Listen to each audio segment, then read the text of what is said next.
Ladies and gentlemen, we're back. The beauty of doing things live, even if you're a doubter out there, right? This is proof all too many. We're doing it live. We've got Panthers, we've got Pumas, we've got Mavericks, we've got saber-toothed tigers, and when you're in the middle of the zoo, cords get unplugged, things happen. Right? Things can go wrong. That's what we expect in this high-stake action. Now, what you've missed, right? You got to see the end of it. Providence beat the Butler Bulldogs. The Butler Bulldogs and the Cardinals, they are going at it right now. Another zoo matchup. But Bulldogs, can they jump and catch Cardinals? I don't know, but we're already in game 2. The Cardinals, I believe it was, they took game 1 in this series, right? That's the storyline we have thus far. The Bulldogs are trying to chase down these Cardinals, but Cardinals can fly. They have a disadvantage. They're so fast. And Bulldogs, right? Bulldogs are kind of slow. I've never seen like a super fast Bulldog. Have you seen a super fast Bulldog? I don't know, but I think they can prove me wrong. I know they had a tough time against the Panthers. I mean, it's the Panthers, right? Yeah. But now they're going against the Cardinals. I know they dropped game 1, but still, I mean, Butler Bulldogs definitely need to get, things back on board. It looks like, at least they got something here. Like, they're showing. But now, as soon as I talk, there's the Castor's Curse as Philip O'Barry puts one in, and that makes it 3-1 here in game 2. Philip O'Barry looking pretty good. Yep, we have Philip O'Barry. Cardinals, the state bird. You have to expect great things when you're going to carry that moniker forward. Really, overall, a tough week for Butler High thus far. But here's the big story of this. The whole time against the Panthers, right, they couldn't keep up. Panthers, they're so fast, they're so big, they're so strong. But Cardinals, they're kind of small, they're kind of cute, right? You can score against the Cardinals. All it takes is flipping their wings one time, and that's what we've got here. Butler High is on the scoreboard. Yeah, and I'm sure we'll see who did that here toward the end of the game. But right now, Philip O'Barry trying to add on to that, but not going so well. Even though they are up 2 right now, these setups are not falling perfect for them. So there's still an opportunity for this Butler High squad to get things done. But look at this control here by Philip O'Barry whenever they do have ball. I mean, just the dribbling alone, just very well. Look at this, these passes as well, but great stop right there by Butler. Yep, we've got Q in the game here. Mixed bag of emotion there. You can see he's kind of got a straight face and a smiley face. Just really not letting Butler High know how he's feeling. Archangel, and is that A-Cam or is that Cam and just a special character? I don't know. We're going to call it A-Cam because that's what it appears. We got Archangel and Q smiley face. That's his name for the series here. But Kippo, again, this guy's got to be exhausted. You've played now in your 3rd series of the week in your 2nd title. He's going to need to be massaging them thumbs this weekend. I mean, if going into next week, he plays all of these titles, that's a lot. It's definitely a lot playing back-to-back here on Rocket League. And then, like you said, what was it, Valorant or Smash? It was Valorant. Valorant. I mean, and those games can go long as well. Another good side effect of gaming, folks. A lot of professional athletes, they like to take whole ice baths. If you're a gamer, you just need a sink, stick your hands in some cold water. Right. You're getting I want to see if that actually becomes a thing here eventually. Like, the professionals eventually start to push that. You're like, actually, I put my hands in, ice water for about 10 minutes, and the next day I'm good as new. Yeah. Philip O'Barry Cardinals here. They do take game 2, 3-1, so they're going to lead this series 2-0. And you can see Mutt Kippo, the guy who's in it all. He's the one goal for Butler High, really trying to rally his team forward. And the story on the other end, Archangel and Q smiley face splitting the 3 goals, 2-1 apiece. A lot of shots taken, right? We do see, as you tried to advise in the previous series, Butler taking a few more shots, and that's why they got a goal there. More shots you take, more goals you hit. Break that game down for us a little bit. If I'm Butler, I'm trying to rally behind Mutt Kippo. I mean, the only person who's actually got shots on the board here in the last few games. I mean, we haven't really been seeing too many shots down range, but on the other side, Philip O'Barry putting it looks like 10 shots in that game. They need to either slow them down or take more shots. So hoping to see that here shortly. They did get, they were efficient with their 2 because, they hit 50% of their shots. They did make 1, but still not going to be able to keep up if they're only putting 2 shots in. Yeah, and the other stat, right, I've kind of ignored this stat for the series and call that me being an amateur caster's folk. Mup Kippo, 5 assists in that last game. He is really trying to step up and rally these teams. As we get ready for Game 3, that's getting queued up for us with these players. We're going to jump right in as soon as we can. Going into Game 3, Butler High, if I'm them, I'm just looking for a win for this week just to end on a high note. Yes. It doesn't matter that you've lost everything thus far. As we jump into the game here, can Butler High get their first win of the week just to, again, reset the momentum for week 2? And you need that, and for sure. But you definitely need a win just to get by the next day, especially going into practice with your teammates the next week. And you have something to play for. You have something to look forward to, and not coming in too mopey about it because you did take a few losses. So hopefully their spirits are high, and hopefully they can get some on the board. Oh, for sure. And again, I'm always dating myself, folks, but I really just feel like it helps me relate to what we're seeing here. I know that back in the day when I was playing football, that was my main sport. And if we ever went against a team and we were just getting blown out and it was a tough game, you're young, emotions can get really high. Maybe you start bickering back and forth. That's where you kind of need that reset a little bit, or you need something to go right so everyone can rally behind that leader. I feel like, from what I've seen, Mup Kippo is the guy trying to be that leader right now. So hopefully, if you're Kami, if you're CIA Lord, CF Lord, I'm sorry, I hope if you're in chat, let me know how to say your name. I really like in the gameplay. Your guess is as good as mine, for sure. But see, rally behind this guy, get hyped, just start boosting each other up, right? Pun intended, right? Because we're boosting all around the stage. But start to reset that momentum a little bit, reset that mental, get you a win here in the column. And I'm not talking the series, folks. Just one game can be enough to change your whole attitude in my spectrum. And we see Mup Kippo already with a shot. So, and we saw them in the last game had 5 saves. So that, like you said, that is the person to watch out for Butler High, as he has another opportunity of a save. You need to get that ball out of there. Great save right there. Not sure who that was at the moment, but either way, that was a clutch save right there by Butler. Yep, the only thing I noticed there is Q's smiley face has to have a frowny face right now because he got denied in that goal. And, I'm cheering for the underdog here. Pun intended again, I'm on fire, the Bulldogs. It's a good time. And you know what? I had a funny moment there, Chris. I've been watching this game the whole time. I'm so focused on the action. I didn't even know we had the stats in the lower left corner of the screen. Yeah, we got them. We got them. I could have been given way more detail. But that's how you learn, folks. You go in, you try it out.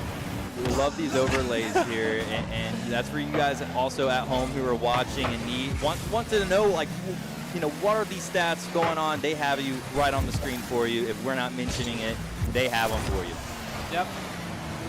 Just like any other sport, folks. 8 cam, bounce off the wall there. Hopefully the driver's all right. That's another thing. You think about the lore of Rocket League. These drivers, they're resilient. I've seen some Formula 1 drivers and the training they go through. It's tremendous, but this is like Formula 1 on a different level. Oh, yeah. I don't know, Formula 2, Formula is that a 1 thing? on the moon.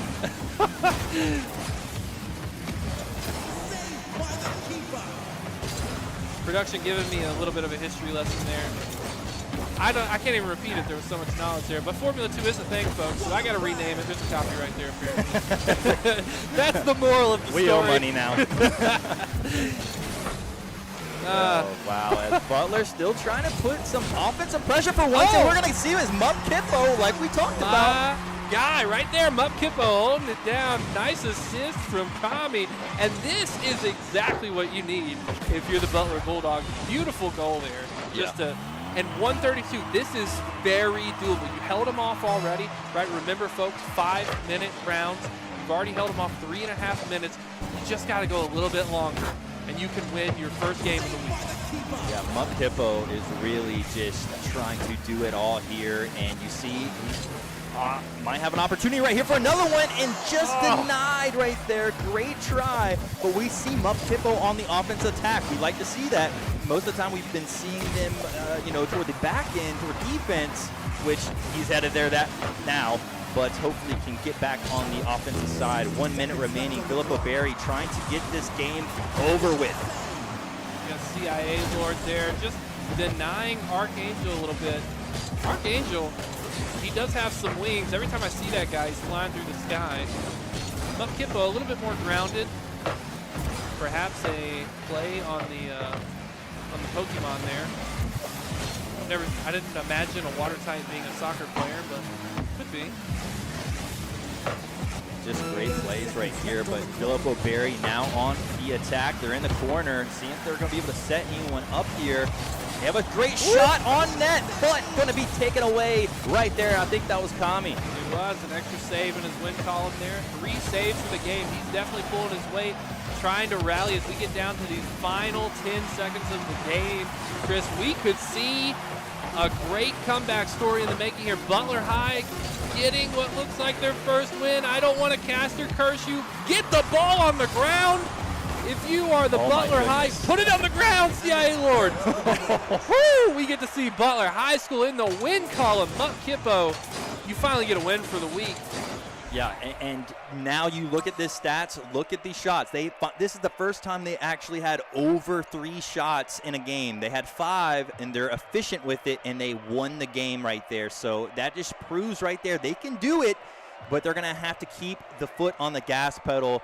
And, Filippo Berry, a great team. So this is going to be a tough thing to do, tough task. Yep, 10 shots I saw on that scoreboard for the Cardinals. On the other end, again, trying to learn from my previous mistakes, we saw 7 saves coming in across the board for the Butler Bulldogs. So now it was split across the team. The only person that didn't get the save column was Mup Kippo, but that's because he's taking all the shots. That's the first time, too, because Mup Kippo was the saver last game. And now it's like, hang on, let me start scoring goal. Let me be your superstar. Let me be your Messi, right? Yep. So that's what you see is happening, and actually is turning out to work out because you see what the results are. You're winning games. That's what you got to do. Yep, and this is the only thing you need if you're the Butler Bulldogs. You got a win in the win column. For this whole series, right, it's 2-1 in a best-of-5 series. Now we're going to Game 4. You can slowly start to inch your way back. Every game matters. Everything's a best-of-1 for you. It's always a reset as we jump right in to Game 4 here. $25,000 on the line, and it's crazy to think about that. When I played football games in high school, I was hoping to get some juice boxes at the end of the game, right? Yeah, it was all just for just to say that you won. Yeah, just to say that you won. Maybe you're looking around. They always had the parents rotating who brings snacks, so you're looking for the good mom to bring the good snacks, right? That's all you ever had back then. But now you're playing for $25,000. That's a big deal. I won back-to-back states champion for baseball, and I didn't win anything. No money. I got a ring. That's all. I will say that. I got a ring.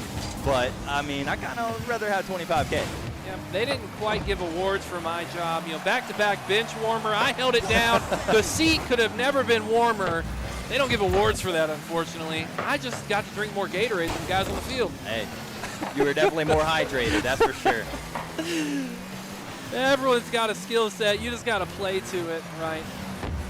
And as we see here, Mup Kippo, I'd love to see his stats here in a moment, right? We already see 1 save for CIA Lord.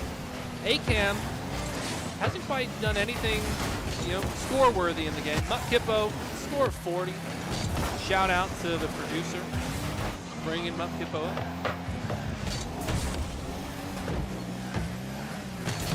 Interesting fact, if you didn't know, I knew this totally and it wasn't fed to me. Every time you touch the ball, you get 2 points in the game. So just for the folks at home, right, that just can show your involvement. So Kami, 108 points in 1 save. I'll say a save, maybe it's worth like 50 points. Maybe there's like an epic save, right, when it's like right in the goal and you get more points. He's got a lot of action, 108 points. So that's how you can put, quantify at home, folks. How active is your student being in this scenario? CIA Lord, again, just dribbling the ball up. Looking for Mup Kippo to step up again. Take some more shots. Be that leader in this Game 4.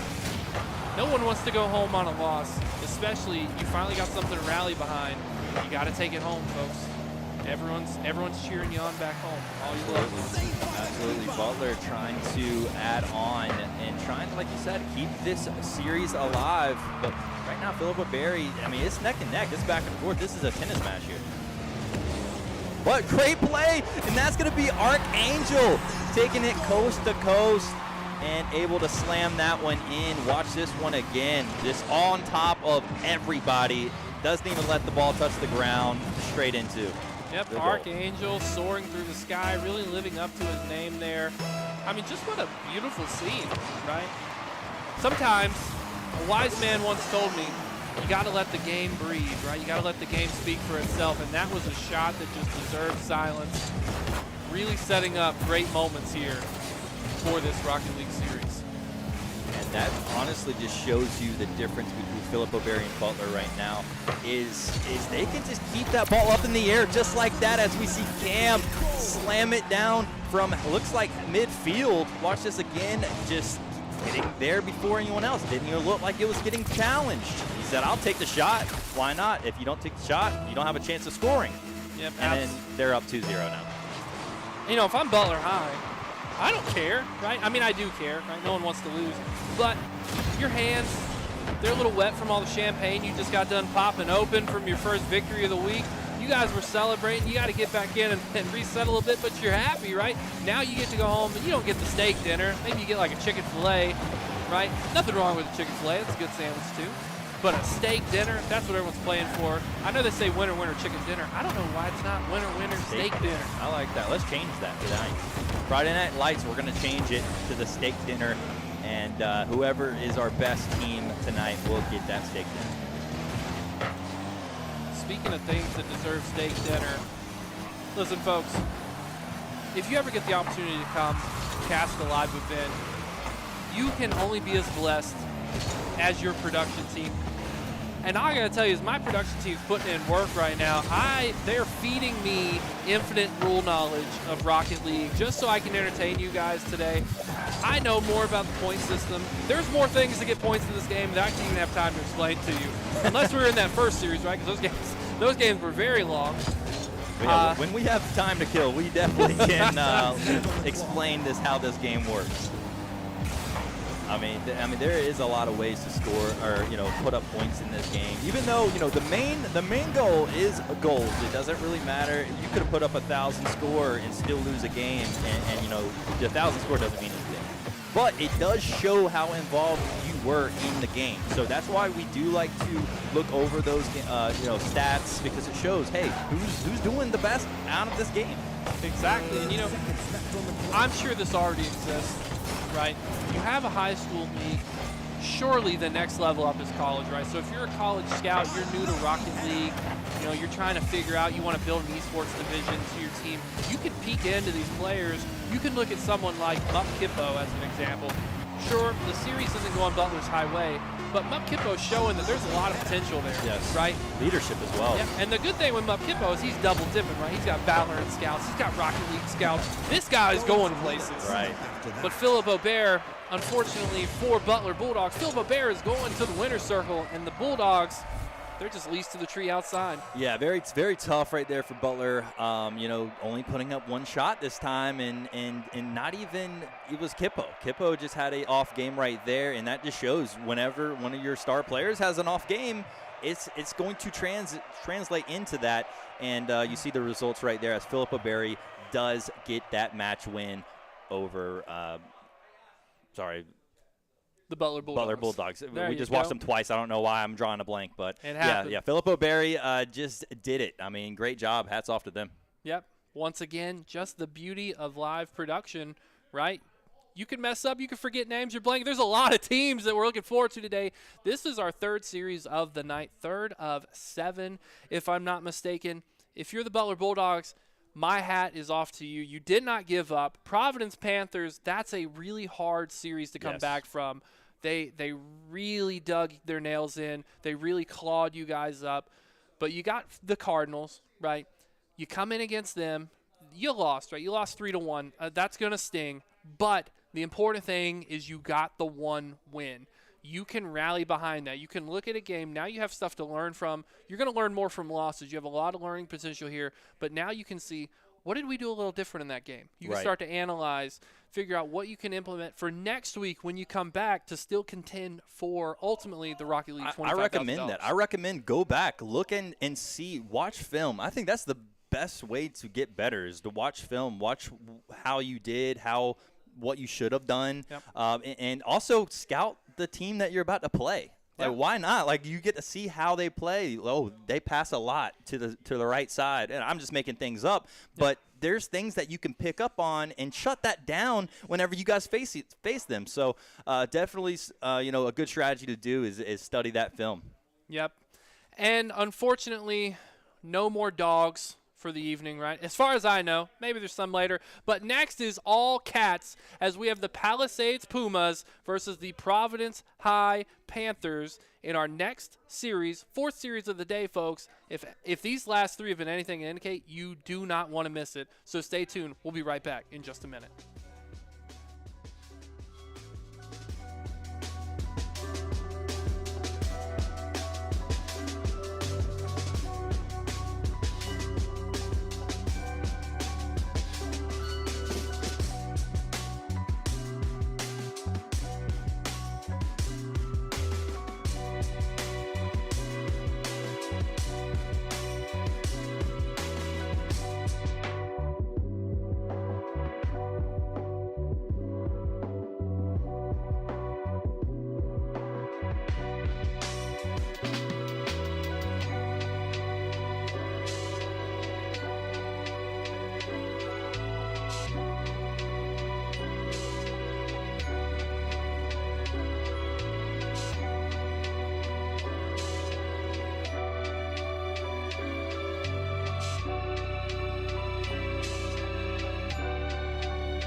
Welcome back, everybody. Rocket League. It's been a great day. Friday here in Charlotte. I'm looking out the window over there. The sun is out, the rain is gone, and the action is fantastic here. We just came off 3 series. Butler Bulldogs featured into them, unfortunately, with losses. But that's old news. We like new news. We've got the Palisade Pumas versus Providence High Panthers coming up for you. Now we're in the animal kingdom. Two cats going at it. And I'm not well-versed on Pumas or Panthers. Only thing I know about Pumas, pretty comfortable shoes. Used to do a little drumming back in high school. Those were my shoe of choice. Okay, that's good to know. I might have to surprise you with some Pumas next week. Hopefully the shoe is not the giant cats that could rip me up. To show you with a cat. No, Palisades, great team in the past season. And also the Panthers. We've already seen them play tonight. We know how high pace they play. So I'm looking for the Palisades to keep up with this game. So I'm actually looking for a good game here. Yep, it's going to be a wonderful series. And again, to carry the story of the week for everyone as we jump into this game, Pumas, this is their second showing for us on the stream. We saw them Wednesday in Valorant. I can't quite remember if they won or lost. And I'm doing a quick glance just because we saw it with Mup Kippo. Doesn't look like any players here carry over from their Valorant squad. All fresh new faces on the field. But the other side, Providence Panthers, these are names, I mean, they were sitting on Mount Olympus, right? Tan Banana strikes fear into the heart of everyone. And so does Failed Sins. I mean, those were the two that were just going at it earlier today. I mean, earlier tonight, going up against the Butler Bulldogs that we just saw. And, they were just handling business. Will that continue going into this game versus the Palisades? Who knows? I will say I am not familiar with the Palisades gamer tags unless some of them change their names over the season or not. But fresh gamer tags that I haven't seen before. So I'm looking forward to this series to see where they, stack with all the rest of the teams. And what do you mean? We know that guy. It's that boy, CJ. I mean, who doesn't love a good CJ? Every CJ I know in life, they're great guys. Steven, 8274. Maybe a birthday. Maybe he was born in 74, a little old for high school. I don't know where the numbers come from. And if there's one thing you always need in life, it's Zumi. Those are your players for the Palisades. You need Zumi, and that's very likely as he has ball right now, trying to do something, trying to get some work going as Tan Banana is going to be able to great challenge, take that one back, but back and forth. The ping pong match continues, just going literally coast to coast, and really no one set up with anything yet until this one right here, as we're going to see a great deny right there by the Palisades. Yep. And one thing, I'm all about storytelling here. So Providence, in a way, kind of the gatekeepers to the win column for Palisades and the Butler Bulldogs. Or Palisades, they did play on Wednesday. Just reconfirmed between me and production. Palisades unfortunately lost on Wednesday to Myers Park. So another school looking to put a win in that victory column to end and start off a good week too, as we have Failed Sins with a nice score there from downtown. Watch this though, going off the wall, coast to coast. This ball should have been hit right there by Palisades, and they both just whiffed. So right there, if I'm Palisades, clear your mind. That didn't happen. Let's keep it going. You definitely don't want that to affect and turn into a snowball where it comes to Providence. We've seen what they can do. They can put up 6-0, 7-0 with ease. But looks like Palisades are doing a good job at denying them right now. Yep, absolutely.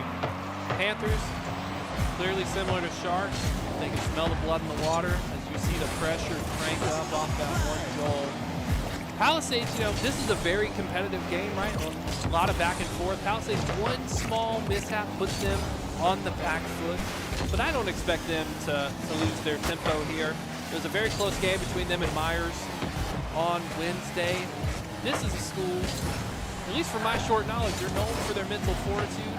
Being down, they can still bring that comeback. CJ in and out of the goal, a little 180 action there, playing a little Tony Hawk on the side. Slowing down the game a little bit. We talked about this earlier. Yes. When Providence sometimes will play a little too fast. We've seen that before when they were playing against Butler, and it took them a while to score because of that. They were just playing a little bit too fast. It looks like now they're starting to slow things down and set things up, but Palisades doing a really good job of getting things open. We have an open goal if we can get there, but there you go. As you see, Gecko able to deny that. Great job right there for Providence to deny that. My God. His name is Sad Gecko. I've been calling him Sag. That just goes to show up. And the thing is, I just called him Gecko. I just looked at the end of his name. I didn't know. That's funny. Well, I would like to extend a formal apology to the Sad Gecko. I hope you're happy that I've given you a new meaning for the name. So now you have an alter ego. If you're ever having a down day, you're just the Sag Echo instead of the Sad Gecko. Sometimes whenever you pronounce something, it just keeps going, and you know, you just got to keep rolling with it. I had a friend who had his gamer tag was JBUNC, and when people saw it, they said, "All right, what's up, J Bunk?" So, and guess what? That's all we call him now. He's J Bunk for the rest of his life. He's now known as Echo in his school. Yep. Stay forth. Really cool name.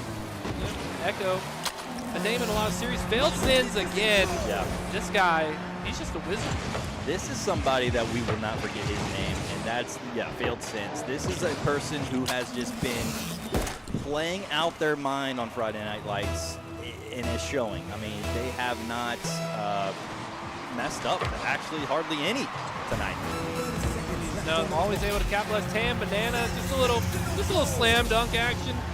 Being LeBron James, just charging it down the middle. That's dominance. That's a goal for each and every player right now in this game. Failed Sins has one, Gecko's got one, and so does Tam Banana. Maybe a little bit of team development there overall. You know, Tam Banana's taking all the goals earlier, sharing the love with some of these people. Yeah, now they're just, exactly. They're just saying, hey, your turn, your turn, your turn. Just let it go down the line. But I will say that the chemistry is just on point with Providence. The rotations are great. They're not on top of each other. They're not bumping each other. We have seen a little bit of that with the Palisades team, but not much, and not to where it's been taking them out of the game. But Providence right now is just playing phenomenal here in Game 1. Yeah, I mean, we already saw earlier today against the Bulldogs. These guys are warmed up. Providence Panthers showing no mercy at all to their Puma counterparts. And in the Animal Kingdom, I guess Panthers are dominant, at least in this game. Again, we're looking at the stats. I mean, it's the same story as earlier. We've got 7 shots coming out for Providence. They got 3 of them, converted them into goals. Pretty much 50% win rate. I'm just going to round up and say that it is. Not a whole lot that the Pumas could do to stop that pressure. But overall, still a good performance. Yeah, I mean, like I said, there wasn't a big skill gap, but toward the end, Panthers just kept on shooting. You see right there with their stats, 7 shots on compared to 3. I'm always going to put my money on a team who's putting the more shots down. So that's what you want to see, and hopefully Palisades will come out firing. Yep, absolutely, and I'm sure that we will not have to wait long to see them fire off. I know these players are eager to get into it. It's Friday night. They've got to go out. Maybe they've got to go to their real football games, whatever the school sports are this time of year. I don't know. I lose track of it being an old man. As we jump into the game, Pumas, Panthers win the break. Might be some baseball going on for their schools. Show some support after they get a dub here on the esports side. Yeah, I've got a guy for that. If I need to know what sport's going on, I call our buddy Dylan. Hey, what's going on? What sports are in session? There's too many. Sometimes I try to find a sport he doesn't know. That's a fun game to play. You should try that sometime. And he knows it. Yeah. He still knows it. Yeah, even the more creative ones somehow finds them out. The sad. Like, I made that one up. No, that's a real sport, man. No, yeah, I played that actually back in middle school at the park. Failed Sins, the Sad Gecko. I'm locked into saying this name right for the rest of the series now. And Tan Banana. That was a little whiff. That actually deja vu to last game. We saw that kind of similar. As we see, that should have been hit right there, Michael. That should not have. Especially don't give free goals to Providence. Providence can score them without getting it for free, and right now, Palisades, they didn't need that to happen.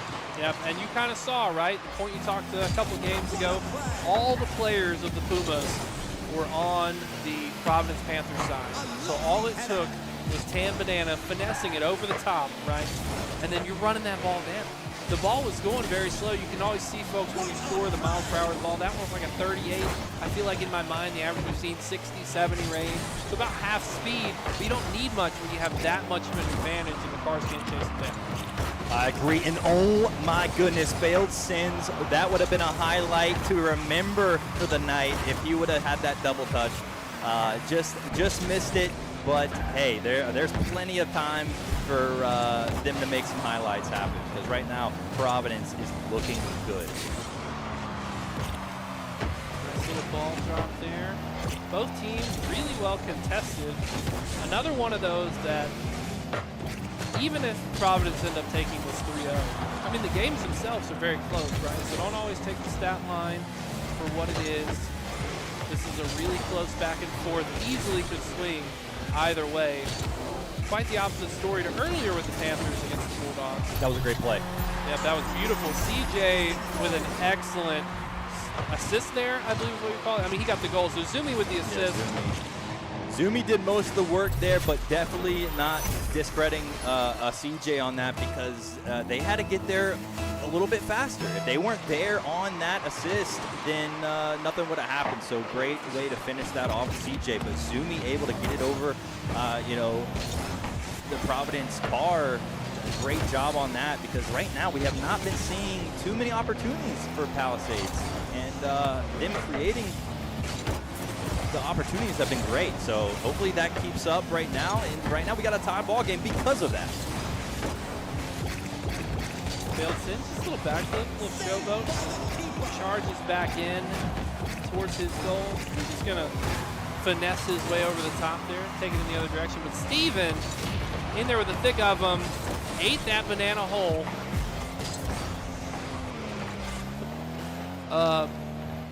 That CJ, that boy CJ, look at his perspective, dribbling in the eye. Tam Banana. In a way, CJ kind of supported Banana there. Yeah. Probably on accident. Wanted it to get out of the range of someone else, but not able to do so. Tam Banana just waited for that ball to fall and able to drop it in. So Providence, like I said, the last two goals honestly have been just given to them. If there's one thing you need right now, if you're the Pumas, you need Zumi. Definitely right? Zumi. I haven't seen Zumi on the scoreboard a whole lot, right? I haven't seen the assist or the scores. So he got the assist. That was one thing he did do that I can't discredit on that. He made the play to where Providence could go up one or tie the game. But like you said, you haven't seen him much besides that, though. We need him out there. 2 shots and 2 goals for Tam Banana. 100% score rate. Pretty impressive if you're the Tam Banana. CJ, 1 goal with 2 shots. You can always have faith in CJ. CJ and Steven, a little bit of a dynamic duo this game. Zumi, I'm discrediting Zumi. My man's got 3 shots and 1 assist. Just barely able to get that block in there, making sure that no one could be looking down mid for a score. Tan Banana peeling out of there. Going for all the banana buns. It's crazy how Palisades, they have the opportunities, but they're not trying to push up, and that's kind of the difference what we're seeing between these 2 teams. You see Providence are just attacking.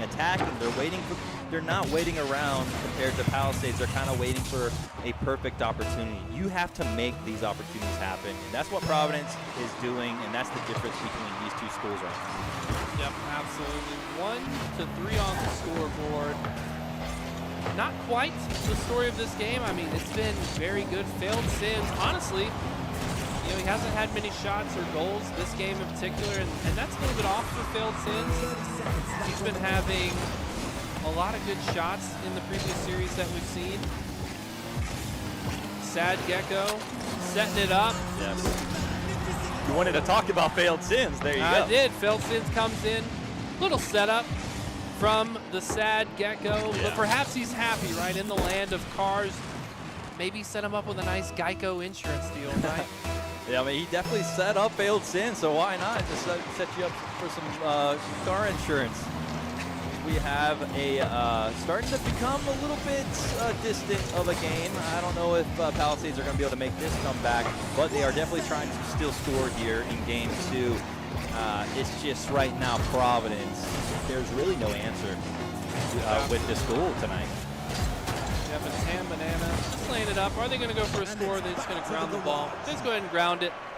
Honestly, a good call. Yeah, right? let's get to the next one.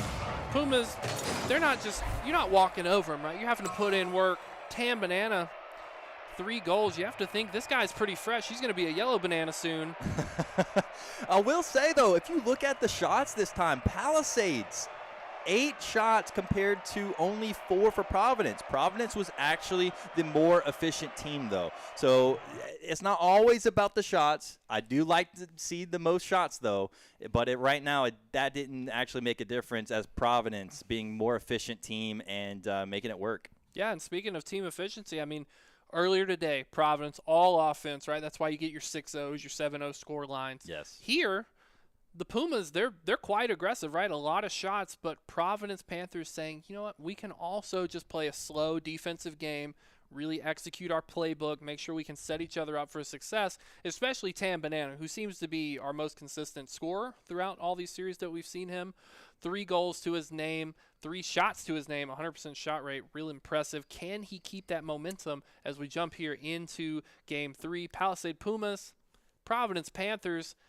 And I'm excited to see more of the story of Tam Banana unfold. Me too. And the one thing I wanted to also point out for the stat sheet was the saves. I mean, the saves for the Providence, they had, I think, 4 or 5 saves that game, and Palisades had none. So that just kind of shows you Palisades was all offense, no defense. But I think that's kind of how you have to play against this Providence team.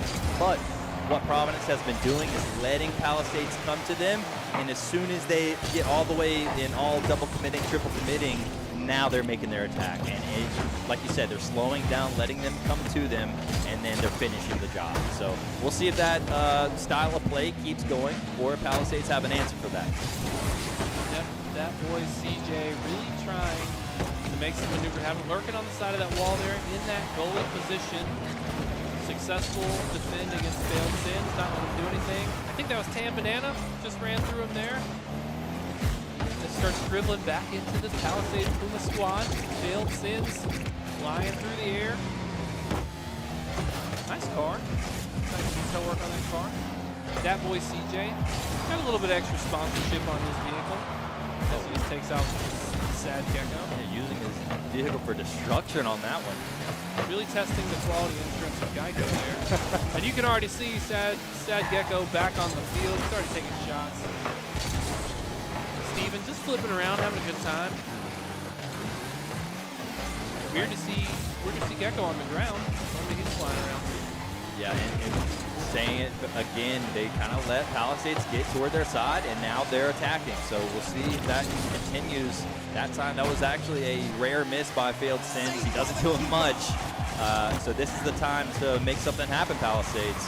As soon as you start seeing some of these top players miss their shots and opportunities, you got to jump on board. Yeah, and I would, we haven't seen a lot of the guy, right? The superstar for Palisades Pumas. They're all very consistent. Zumi's giving good assists. I can't recall Zuma getting a lot of goals in, but unfortunately Pumas haven't been able to deliver a lot of goals. CJ trying to fly through, get an aerial there, but stopped by Tam Banana. As Failed Sins trying to drive this home, potentially set up someone looking to dunk into that goal there. Floats mid. Just gonna stay in that corner for a little bit longer. I really think it's just Providence High, how well they're playing, how good. The reason why Palisades really hasn't been putting up. I mean, look at this. Like you said, you don't have to play best.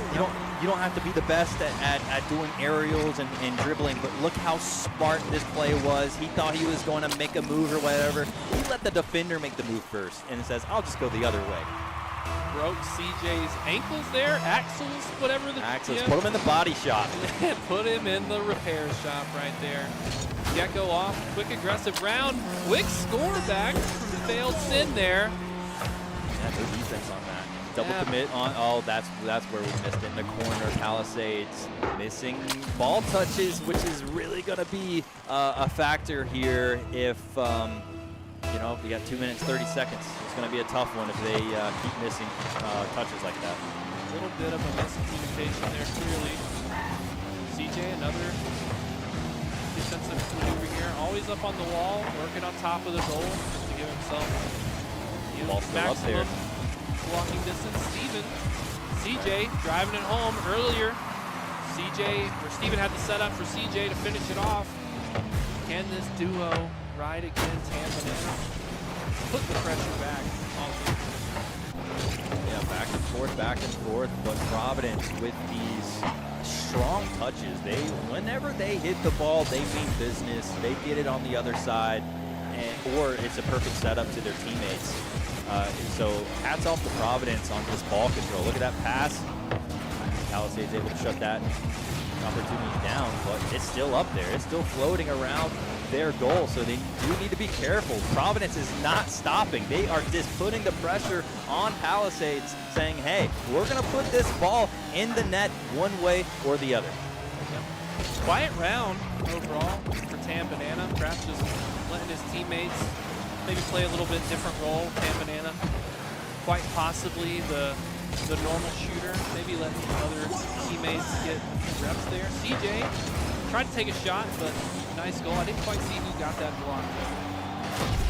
We have Zumi now on the board. So Zumi with still plenty of time. 1 minute 4 seconds in Rocket League is a lot of time.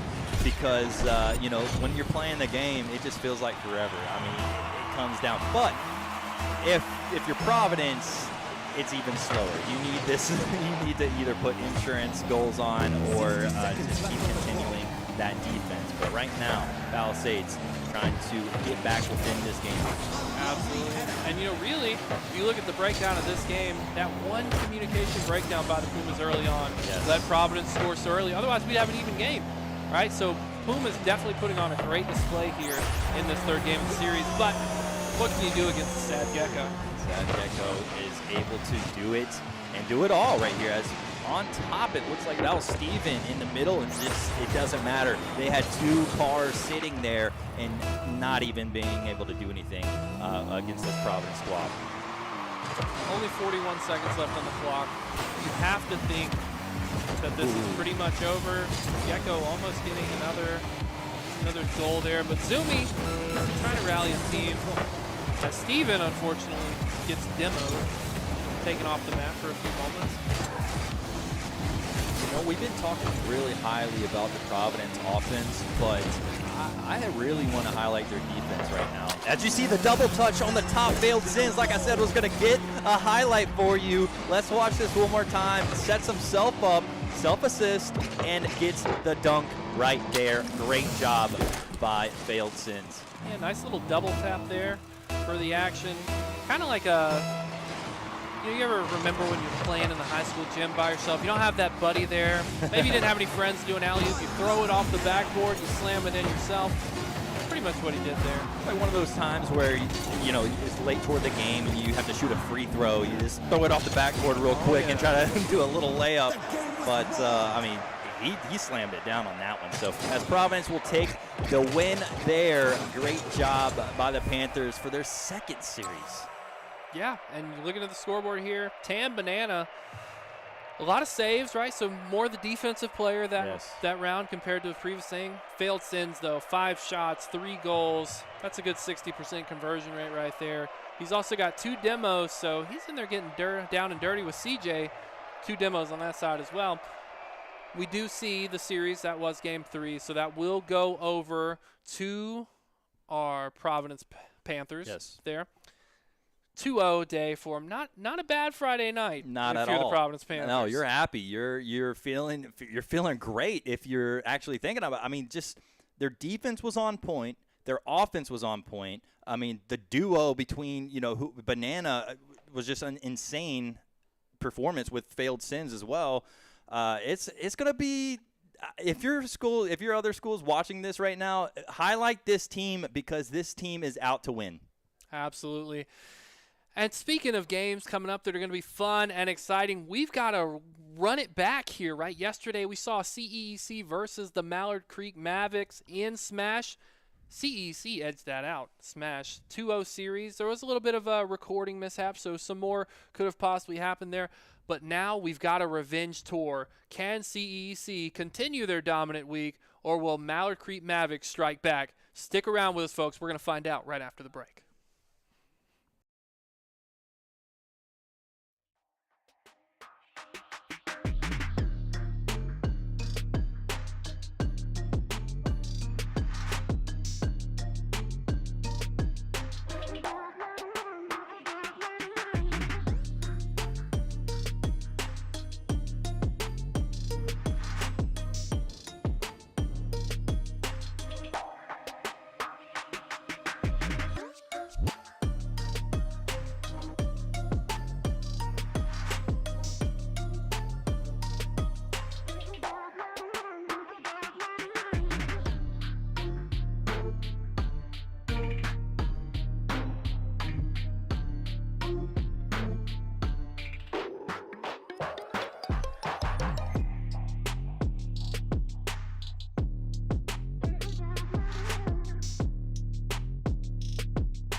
Welcome back, everybody. It's an exciting Friday. You know, honestly, I'm going to be honest with you, Chris. I was a little nervous coming in today. I didn't know what to expect out of Rocket League, right? Every time I play, the games feel like they go so fast. I'm just getting beat down, but we have so much good action. And from what I understand, we've got another banger with a team who's got a good history long-term. Yes. But I'm going to talk about a little short-term memory. CEC, we saw them Wednesday. They won their Valorant game. We saw them yesterday on the back of Chupandy win their Smash series. This is our first team today, three-peat, three teams, three different games. Will CEC give their college, Charlotte Engineering Early College, there we go. I'm trying to get it all out at once, folks. Sorry. Will they give their school the perfect 3-0 week? It's possible. I mean, like you said, they've had a history in Rocket League back in the day. I don't know if people remember Skimmett. I know he used to be the top dog over there for that school. And, yeah, I'm looking to see who fills in his shoes since he's gone. I think he went to South Mex. So I'm looking forward to see what we have over here and possibly see that 3-0 sweep, like you said. Yep. First team of the day without an animal reference, so I don't know what kind of jokes I'm going to make here, folks. But we got the Mavericks. Can a Maverick take on technology? An engineer. Exactly. So we've got, let's go through our player names, right? Let's introduce everybody. We got the Mock Dinosaur 89. Surely can't be the year he was born, otherwise well, this is early college, so maybe. I don't know. It depends on how early college is for you. Everyone goes different. We've got not just my sunshine, but your sunshine. And we've got Osiris on the side of the Charlotte Engineering College. Mallard Creek, we got KSN Predator. EVJNN, FJ. I'm calling him FJ for the series. And we got Dab the Sav 21. It's a little bit of a thing blocking my screen there. I just had to get that out of the way there. Expecting a great series here as we have a nice little back and forth to start us off. Yes, so far nothing, just a back and forth action. No one has made really any attempts. We did see one crazy save earlier, but nothing to really mention other than that. I mean, back and forth, CEC doing their thing, but also Mallard Creek not letting them do too much as we see them now. Osiris get one in there for Charlotte Engineering. Yep, and I'm going to make a reference out there for my Destiny players. Welcome, Mallard Creek, to the trials of Osiris. Can you run the gauntlet and win 3 games in a row? But he's not going to let you. This guy's off to a great start already. Just barely over a minute into the game as he gets his first goal. Yeah, and that just shows, will they keep this pressure on? I mean, they had, great bump right there. I know you didn't see it on the screen. Mallard Creek bumped Osiris out of the way because he was about to have a great assist on that, or at least an opportunity for assist. But Mallard Creek doing a great job at these demos. Kaboom. And exactly, kaboom, it is. And this is just a battle, back and forth. You see the grit. These guys are bumping each other. They are doing whatever it takes to not let their opponent score. Absolutely. I'm looking at the goal though. Osiris again. All right, this looks like the guy to watch, right, from the top. Yeah, takes here. it coast to coast. Coast to coast. Edged it right in there, perfect line. You see FJ over there on the side. Just couldn't quite get there fast enough. We got another tuxedo card, by the way. Looking dapper. You got to look your best when you're playing on these Friday Night Lights going on here. Charlotte Engineering doing their thing, and it looks like they're going to add on to it with another goal, and that's your Sunshine putting one up for CEC. Yeah, CEC saying, you are my sunshine, my only sunshine. You make me happy when balls are scored. Hey, guess what? These guys aren't great anymore. They are up 3-0 and doing a great job against this Mallard Creek squad. Absolutely. You see how this game evolves right here. And folks, if you're just joining us today, we've had a lot of great action, right, all week. This is only week 1 of this Rocket League series. $25,000 ultimately up on the line here. We're going to be bringing you action over the course of the next 4 weeks. So make sure to tell your friends, tell your parents, tell your mom, your grandma, your cousin, your uncle. Get in here, right? Cheer on your student who's out here participating. You know, not only just in the CMS division. There's a lot of great divisions. We got all kinds of live streams that have been going on. I think the other divisions have started to wrap up for the day, right? The CMS still going as far as the stream perspective goes, but that doesn't mean you can't jump in, find your loved one, show them a little bit of support, because you're going to see a lot of action like this. It is up 3-0 in game 1, so a little bit similar to our early game of the Panthers versus the Bulldogs, a little more one-sided, at least off this top here. But if you're a Maverick, how can you stand against the Dinosaur? Right now, it's not happening. I mean, the Mallard Creek, they're just not holding up. CEC has got it going on. They are making their touches. They're making all their opportunities count. And you see it once again. They're on the offensive side. Let's see if they're going to do anything here. Mallard Creek able to get something going this time. But now we're going to have the 50-50 ball. Who's going to win this? And that's Osiris, the guy we've been talking about all night long so far in the game. FJ just working on the wall there a little bit, trying to figure out what type of play they want to manipulate here. The Dinosaur, I feel like I've seen him more on defense, taking a more aggressive stance. Osiris just goes ahead and takes out. Dab to Sab there. 1 minute remaining in the first game. Yeah, Mallard Creek's going to have to figure something out if they're going to want to do anything against this squad. But the good news is, best of 5, so plenty of time to figure it out. But they're going to need to do it kind of quick because being down 1-0 in a series is not a good start. That was a good save. That was a great save. And now going back the other way, Mallard Creek trying to get some offense going. But right now, CEC doing a great job on their defensive side. The Mach Dinosaur flying in at Mach 10 speed, more like Mach 89. Don't mean to not give you all your credit there, but dab to Sab. Trying to make a little action happen here with FJ. He's got a halo, looking innocent out there. He can't be a Savage with a halo. It doesn't make sense. Osiris with another score. I didn't even want to call it out because he was beside the ball. He was racing it to the goal. Thought I missed that little self-double tap there. That's a hat trick. That's 3 goals from them today, just in this game.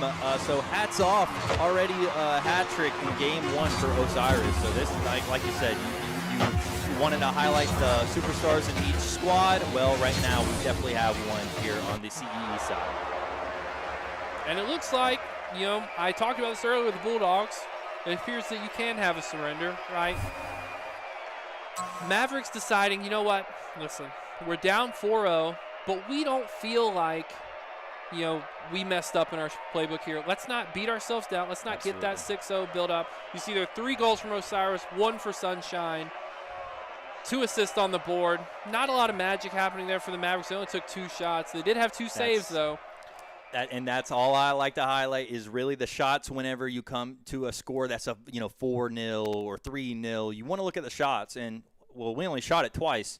There's your problem. Let's start putting more out there, but I will say it's not that easy. It's easy to say, hey, just put more shots down, but Charlotte Engineering not making it easy for this Mavs team. Yeah, remember, folks, we've got the easy job, right? We're just sitting cushy at a desk talking about the action. You're at home cheering them on, but they're in the heat of the moment. They don't have this wide perspective that we have, but that's an advantage for them, right? They can focus solely on Game 2, which the players are getting ready to queue up into in just a moment now as we get ready to jump in. Can we see the comeback for the Mallard Creek Mavericks? It's going to be tough. It's going to be tough. Like we said earlier, they definitely need more shots, so we'll see if they can add on to some here in game number 2 as we kick off.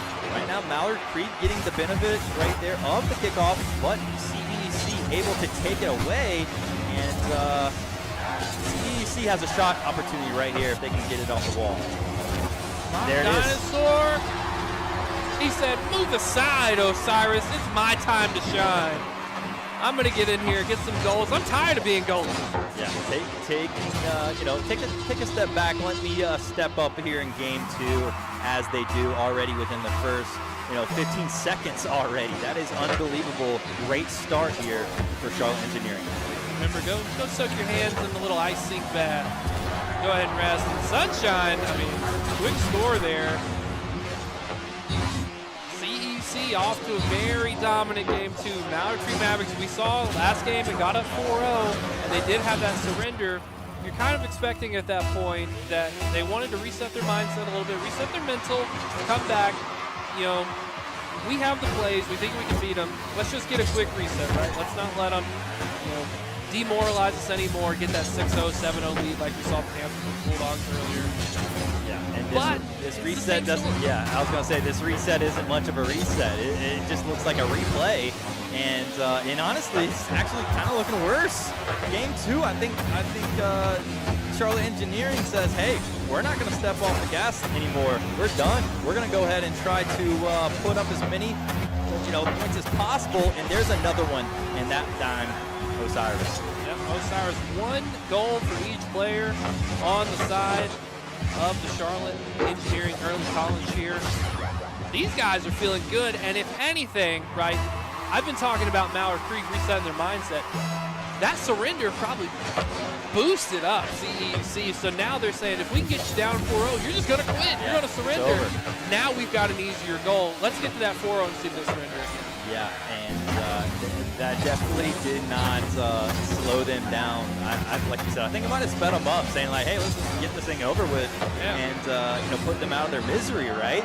And right now you can see a lot of the triple commits going on with Mallard Creek, the double commits, and that's not what you want to see from your team. You want a little bit of more separation. You watch how Charlotte Engineering Early College is playing. They have the rotations down. Once one misses, usually the next guy in line is there to hit it.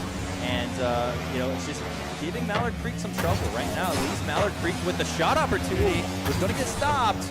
But at least we're seeing them on that side of the field. Yeah, and I'm having a hard time holding in on who's trying to be that leader right now for the Mallard Creek Mavericks. I'm leaning a little bit towards Predator based off that last play. He was real aggressively in that goal, dabbed the salve. I've seen him lurking on the walls, but you can see, folks, 36 points there to his name. He's barely touched the ball, right? He touched the ball maybe 18 times, points to touch. The Dinosaur, on the other hand, or Predator now, as we swap to him, his scores in front of us, 169 points, 171. He's taking 1 shot, 1 save. Osiris, see, this guy's popping up, right? Yeah, you saw how kind of slow they're playing in that corner. They're kind of just sitting it. They don't have time to really be doing that. As we see a possible goal, and that's going to be Predator. Like you said, who was going to be the person to step up? And it looks like Predator right here trying to get their team on the board. Look at that play. Great touch, too. Anything harder would not have gone in. Yep.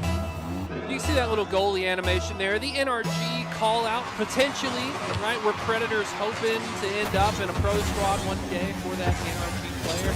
So NRG, if you're out there, Predator just showed that even in the face reverse, he can step up. Could be a good player for you to scout out. Absolutely. Plenty of great talent here in this league. Honestly, amazes me each and every night that I cast.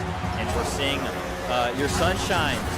It's not over. It's not over. We're going to keep the foot on the gas pedal, and that's exactly what you did. Great touch on top right there to make it a 4-1. Yep, and we've kind of got 2 competitions in this game at the same time, right? Not only do we have the Charlotte Engineering Early College versus the Mallard Creek Mavericks, but within the Charlotte Engineering Early College, we've got a little competition there, right? Every player had 1 goal. Now your Sunshine steps it up, 2 goals for the game, 1 for the other people. Who will be the top scorer in CEC? It's just another story, right, for folks to follow. I'll give you a couple things to look forward to in here.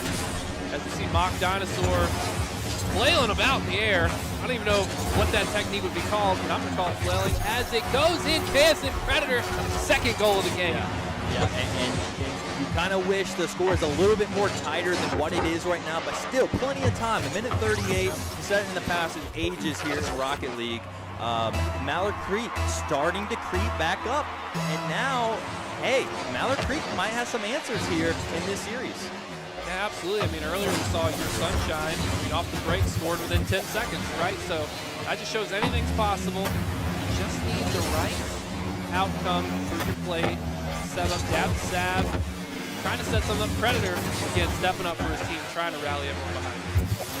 Yeah, here's your opportunity to drop the CEC, and that's kind of a different opportunity for Mallard Creek. They're just trying to let them miss and then start rolling whenever they miss. So it's been working out for the last couple goals for them. We'll see if they can do it though within a minute. It's going to be tough, but yeah, they have a shot. Excellent tip there by Predator. Dinosaur just dribbling it back a little bit. Guys, Sunshine's got a cockroach or something. He's all alone. Surely that's a goal, but he just can't quite catch the ball. Yeah, that was just a little strong of a touch, but needed to get out there. And that was a great touch as well. Osiris putting it down again. And there you go. I think we have a tie, for Osiris and your Sunshine Yep, with 2 goals apiece. And Dinosaur has 1, so possibly could even it all up if they get 1 more. We will see right here, the last 38 seconds. Every time, usually, when CEC's been taking a +3 lead, we've been seeing Mallard Creek answer back, though. So let's see if they're going to be able to put their 3rd goal up on this game after 2. Yeah, and you know, depending on what type of dinosaur you are, right? You are a mock dinosaur. You're not a real one, but you could be like a T-Rex. Maybe your arms are short. You can't quite hold the controller very well. So Osiris and Sunshine, maybe a little bit of an advantage in that regard to their dinosaur counterparts. 5-2 on the scoreboard, 10 seconds left. Between all the storylines, it all comes down to one thing. That Game 2 is going to the Charlotte Engineering Early College. We look at the whole week as a total, they're 1 game away from having the perfect 3-0 week across every game we've witnessed thus far. I mean, that is awesome, and you're seeing the shot count. I mean, 11 shots for Charlotte Engineering Early College, and just doing a great job. And like you said, not just dominating only Rocket League, dominating the other titles as well. Earlier this week, you know, if you're a part of that school, you are happy, you're feeling good in week 1. I mean, what else to ask for? Yep, everyone's going to meet up at school. They're going to go to the computer lab. They're going to go to the esports lab. They're going to celebrate. They're going to cheer. They're going to pop open cans of Mountain Dew. CEC is here, and they are making a statement. Now, I'm going to put the pressure on you, Chris. Okay, you got a hard task ahead of you. Okay. The Mavericks, they haven't looked bad. It's been decent games, right? They're able to get scores on the scoreboard. Comeback could happen. What are you saying to them right now? Oh, man. Right now, good luck. That's what I'm saying. Because Charlotte Engineering Early College right now has been just showing dominance, not just, like I said, Rocket League, the whole school, every title. And right now, they showing that they want it more. I mean, if I would be talking to the Mavericks, hey, let's step it up. Let's step it up. This is the only chance we have. We got to put everything on the table here in this Game 3. Yep, step it up. You've got to pump it up, and we're going to pump this stream up because we're going to jump right into Game 3 here. CEC Mallard Creek Mavericks. Let's see who can take this one. Let's see. And right now, I mean, Mavericks need to just get on early. We haven't seen that yet here, and I think that will change their style of play if they can just get up a little early and not have their backs against the wall. But 8 seconds in, their backs are against the wall because Osiris, and we are seeing repetition here. So, I mean, it just kind of just shows you Charlotte Engineering is just playing a little bit faster. They're getting to the ball a little bit faster, and that's giving them the more opportunities to have these shots going. Yeah, and I mean, that is such a deflating thing to see if you're the Mallard Creek Mavericks. Up 1-0 early. Osiris, you know, maybe taking a little bit of a game off last time, right? But maybe your Sunshine talking a little bit of smack in the chat to him, saying, hey, we have equal goals. You're not the star here, so now Osiris is going to step it up and show your Sunshine how it's done. That actually is beneficial. You have people on your team that can do just as much work as you as well. And you guys are all clicking on all cylinders, and the chemistry's there. That is a tough team to beat whenever everyone is in on it, right? You know, with the passes, with the shots, you know, not just one person making shots. It's the whole team, and that's the team that's the hardest team to beat. Yep. When they're all doing it. Yeah, that's really what you're saying. KSM Predator here, FJ. I mean, he's only touched the ball twice, score of 4. Good guy, producer, hooked me up with that points total. Now I can gauge how active you are right on the map. Maybe just sitting back, looking for a shot. As someone takes out Osiris, I didn't quite see who demoed him there. Mock Dinosaur on the prowl. Looking to go on the hunt here. He flipped his car. He's a turtle on his back. Turtles are kind of dinosaurs, if you think about it. Osiris, he's just playing by himself there. A little aerial action.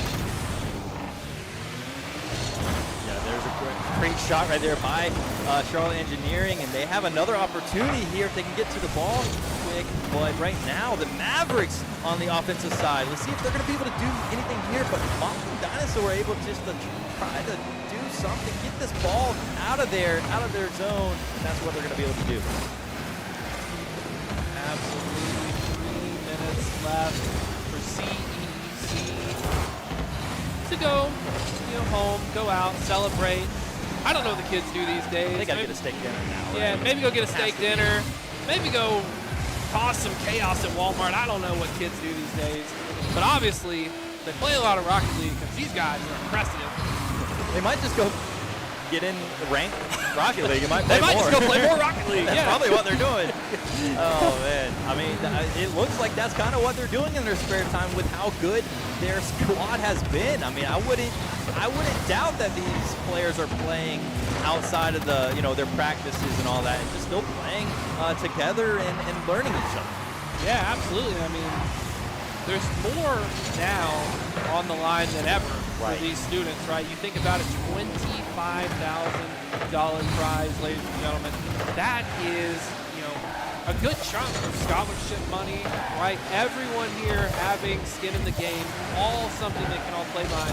You want to go play for that college esports team, or one day you want to make it onto that professional stage, right? We've already seen the NRG little goal animation here, so plenty of top teams there that could be scouting you out. You never know who's in the chat lurking. You got to make every moment, every game count.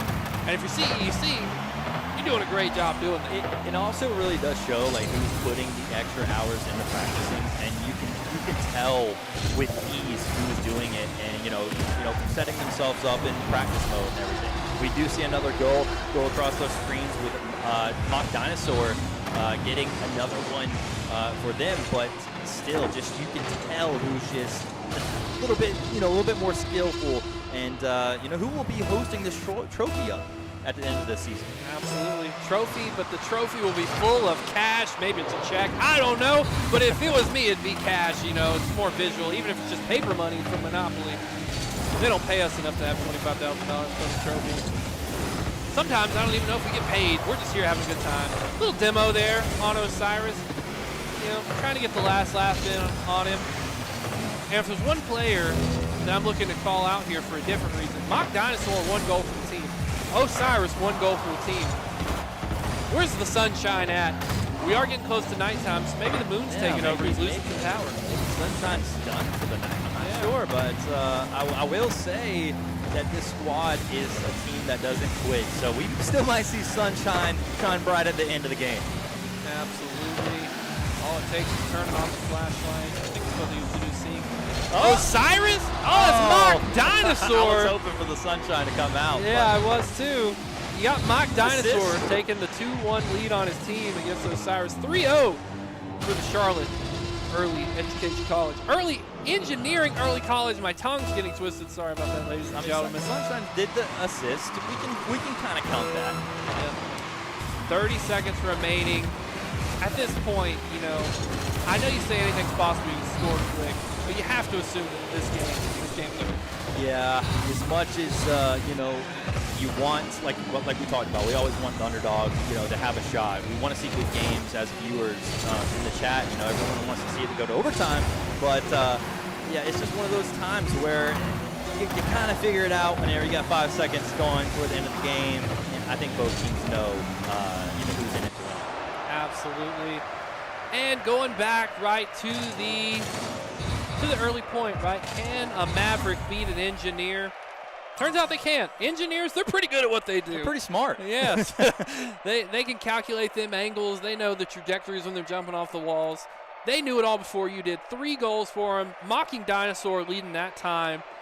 2 goals, 1 to Osiris. And Mount Creek Mavericks, nothing to be ashamed of, right, if you're a player. Those were some really good games.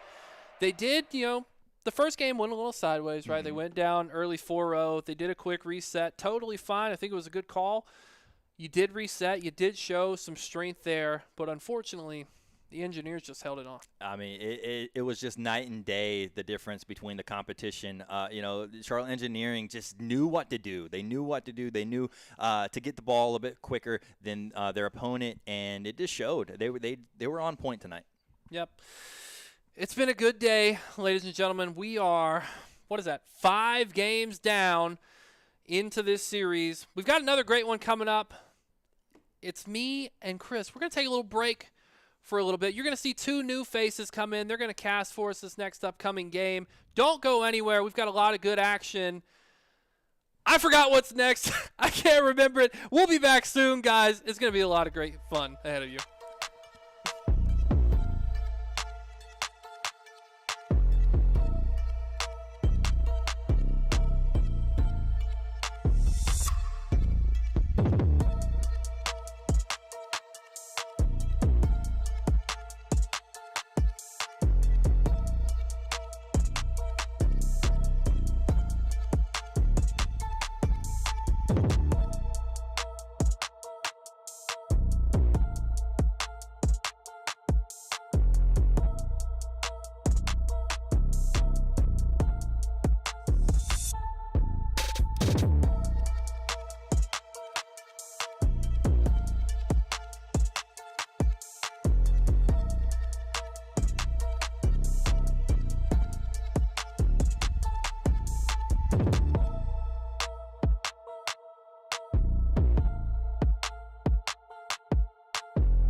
Hello, hello, hello, and welcome back. Welcome back to VESLGG on YouTube. My name's T. Frage. We're here tonight. CMS Rocket League. We got a big match coming up here. Huff Huskies versus the South Mech Sabres. I am, of course, joined by my co-host. Tell them what your name is. Let the crowd know. It's Chamaco. Sounds so beautiful when it comes off his tongue. My name's T. Frage. We're here to steer this ship we call Rocket League tonight. So we're going to get rolling in this game here very shortly. The Huff Huskies again taking on the South Mech Sabres. Excited to see the action tonight from, again, the CMS Rocket League Championships. Let's get it on. I mean, these guys are excited that they're on the field already, and it is about time to just watch some good Rocket League. We have been watching some good Rocket League all night long. I mean, throughout all different streams that we have here on VESL.GG here on YouTube. This is no exception, and for some reason, it is a 2v2. And just like that, Nedek scores. That's one of the faster goals that we're going to see tonight. 1 second. 1 second. 1 second. So literally, most of the time when somebody tells you 1 second, it means like 10 minutes. No, when he says 1 second, he means 1 second. Goal, South Mech, 1-0. Up in the Huskies. I think we have a math enjoyer here. Is that? Look, I mean, math enjoyer. He actually enjoys math, and you know what? He used the angles on the board to actually snap that pass to his teammate Nedek. Just like I expected. Just like I expected. You're coming in and you're out-punting me already, and I love to see it. But yes, Nedek with that second goal there for South Mech, taking on these Huff Huskies. Huff better wake up. I wonder if they realize that there's a game happening. Because we're 10 seconds in, they're down 2-0. I got a question for you. Yes, sir. Is it Valiant clipped or clapped? I don't know. We're going to go with, I'm just going to call you Van Halen because that's what I see. Because, yeah, that's what I see. And then we're going with Yak, Jeremiah, and Van Halen for Huff. And for South Mech, we got Nedek and Math and Dover. Oh, it's Caden. It's Caden, Nedek. Okay, well, he puts Nedek, so it's going to be Nedek. It looks like Nedek to me. He doesn't want to be called Caden. That's not how you spell Caden. But that's okay. That's fine. This is VESL. He has a STEM component into it. It could be how you spell Caden. I mean, grammar is important in STEM. It's not like actual part of it, but it's important. You know what else? If you're writing a paper, you're gonna have grammar. You know what else is important? And that's scoring goals. And Huff has not seen to do that yet. But we're only in the first minute of this match one, or game one, excuse me, best of 5 between Huff and South Mech. South Mech got to an early lead, having 2 goals. So we're waiting to see if Huff can answer. By the way, sometimes I have a little bit of knowledge here. I do remember the math enjoyer on last season. You know, he was a very good player, as we have seen so far. So I'm expecting more, results out of his no problems of just solving. You know, back in my day when I was in high school, I also enjoyed a little bit of math and arithmetic. But most of mine happened whenever I was in the lunch line trying to figure out exactly how much these sandwiches were going to cost. Okay. I'm not going to make any comments out of it. That's fine. I left you hanging there as we can see almost an open goal for Van Halen, a.k.a. Valen Clipped. Great first goal there for Huff to come back here. We're only 2 minutes into this match. Still very early in Rocket League terms. You can score anytime you want to in Rocket League, even when there's no seconds on the clock. As long as the ball stays in the air, doesn't touch the ground, you can get a goal. So here we go as we start this next kickoff here. South Mech again leading Huff 2-1. 3 minutes to go in game 1, best of 5 series. Watch out the pass here. This is a great opportunity. Oh, no one actually Great hits the ball in. Caden, now Nedek is able to actually put the dot on the ball at the end of that scene. Yeah, that was an excellent job there. Passing to himself, flipping over, kind of giving the fake out there. He thought he was going to go shorty on him. He just let him roll on pass and just tapped it in with his nose. So 3 minutes left on the, another goal here? A little bit late there for Caden off the start, so Van Halen just drove right in there and just absolutely ripped a wide open goal. Just like Caden was a little slow. There might have been a miscommunication as to who was going there, but yeah, Caden a little slow on the rip there. That's all right. It's just soloing that one like a guitar solo. Like I said, we're 2 minutes in and we've already had 5 goals scored. So anything can happen. We got a long ways to go in this one here yet. So if we do the math, we're going to have like 17 goals here. I don't know. I mean, can't do math that fast. But it's going to be quite a bit. Maybe we'll math enjoyer there, see if he'll do the math for us. But we'll ask him to do that after the match. But I'll be honest with you. I forgot 2v2 the way you have to rotate in this game. You get a lot of more goals because it is so open. It's not quite as many goals as a 1v1 situation, you know, but if you can get a good mesh of, good pressure on a team, eventually one of them's going to miss a shot or miss a defend. And just like that situation right there, as Mecklenburg does a little bit of a flip to his nose there. Not a skip to Malou, but a flip to his nose as he scores that goal there, taking the South Mech team up 4-2 over them Huskies. Woo! Getting them words out. It's tough tonight.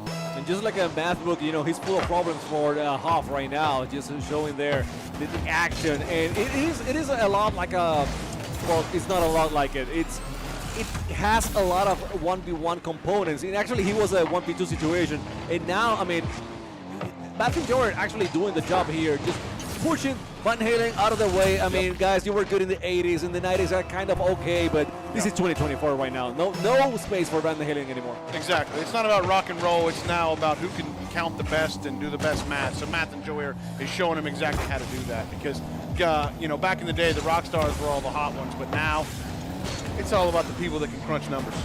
That's what companies want. Engineers. That's it. Engineers are the way of the future. Be there, be square. No pass. Taking the pass actually works.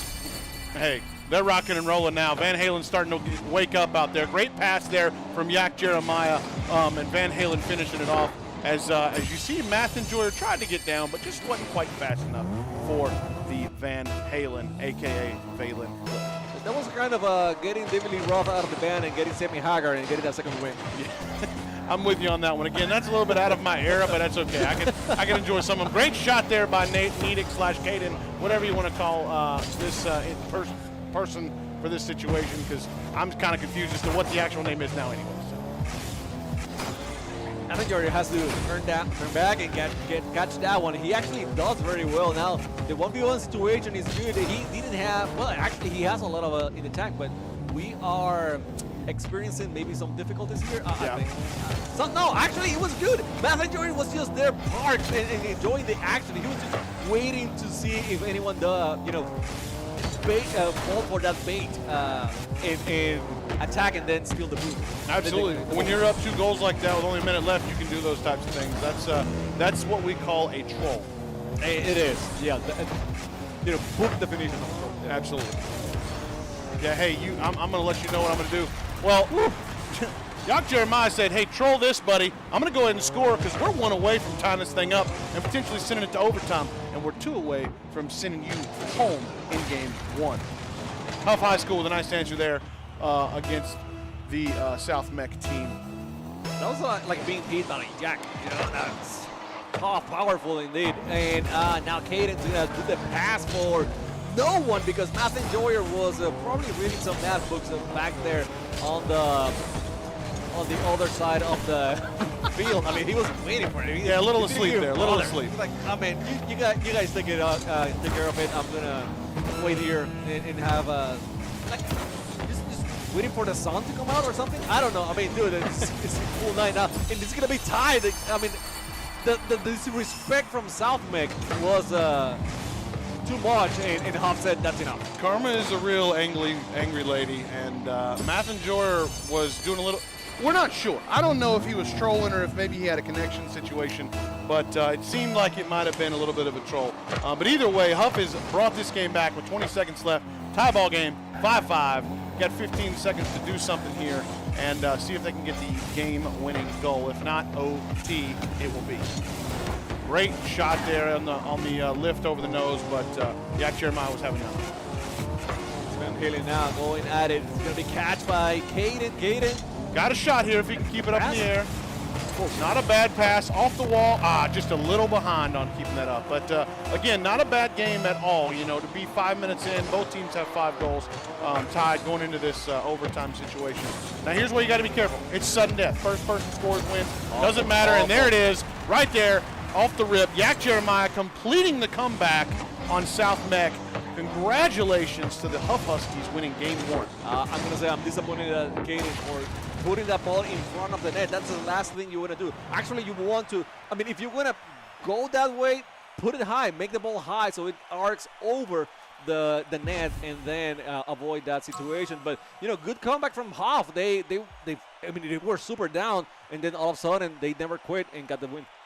Yeah, I want to say it was 5-2 or maybe 5-3, something like that. And that's when South Mech tried to start playing with them a little bit. But, again, it was an interesting first round. So we're going to see here in the next few minutes what the second round is going to be. But this first round, you know, South Mech definitely took the lead early. But Huff came back, battled back, and said, listen, if you're going to – whether it was a connection issue – again, we don't know if it was a connection issue or if it was him trolling him.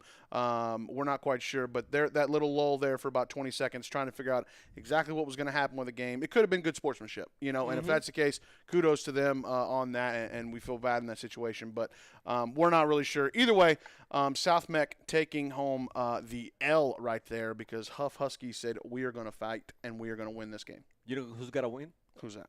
My shirt. You know, same colors as VESL right now. I mean, I'm rocking it. Oh, man, you're right. Didn't Absolutely. even notice, but it works. So we've had an absolutely fantastic evening here tonight. We're running out of our zingers a little bit, as you can see. As what we a get later good on in the commentary night. by me. I know. All right, so we're going to get game 2 going right here between Huff High School and South Mech as we see who is going to take game number 2. All right, let's go. They're going to keep the 2v2 because why not? And yeah. First one by South Mech. We've seen that before. We've seen South Mech start strong at the beginning of the game. A little bit of a hiccup there for Yak. He wasn't. He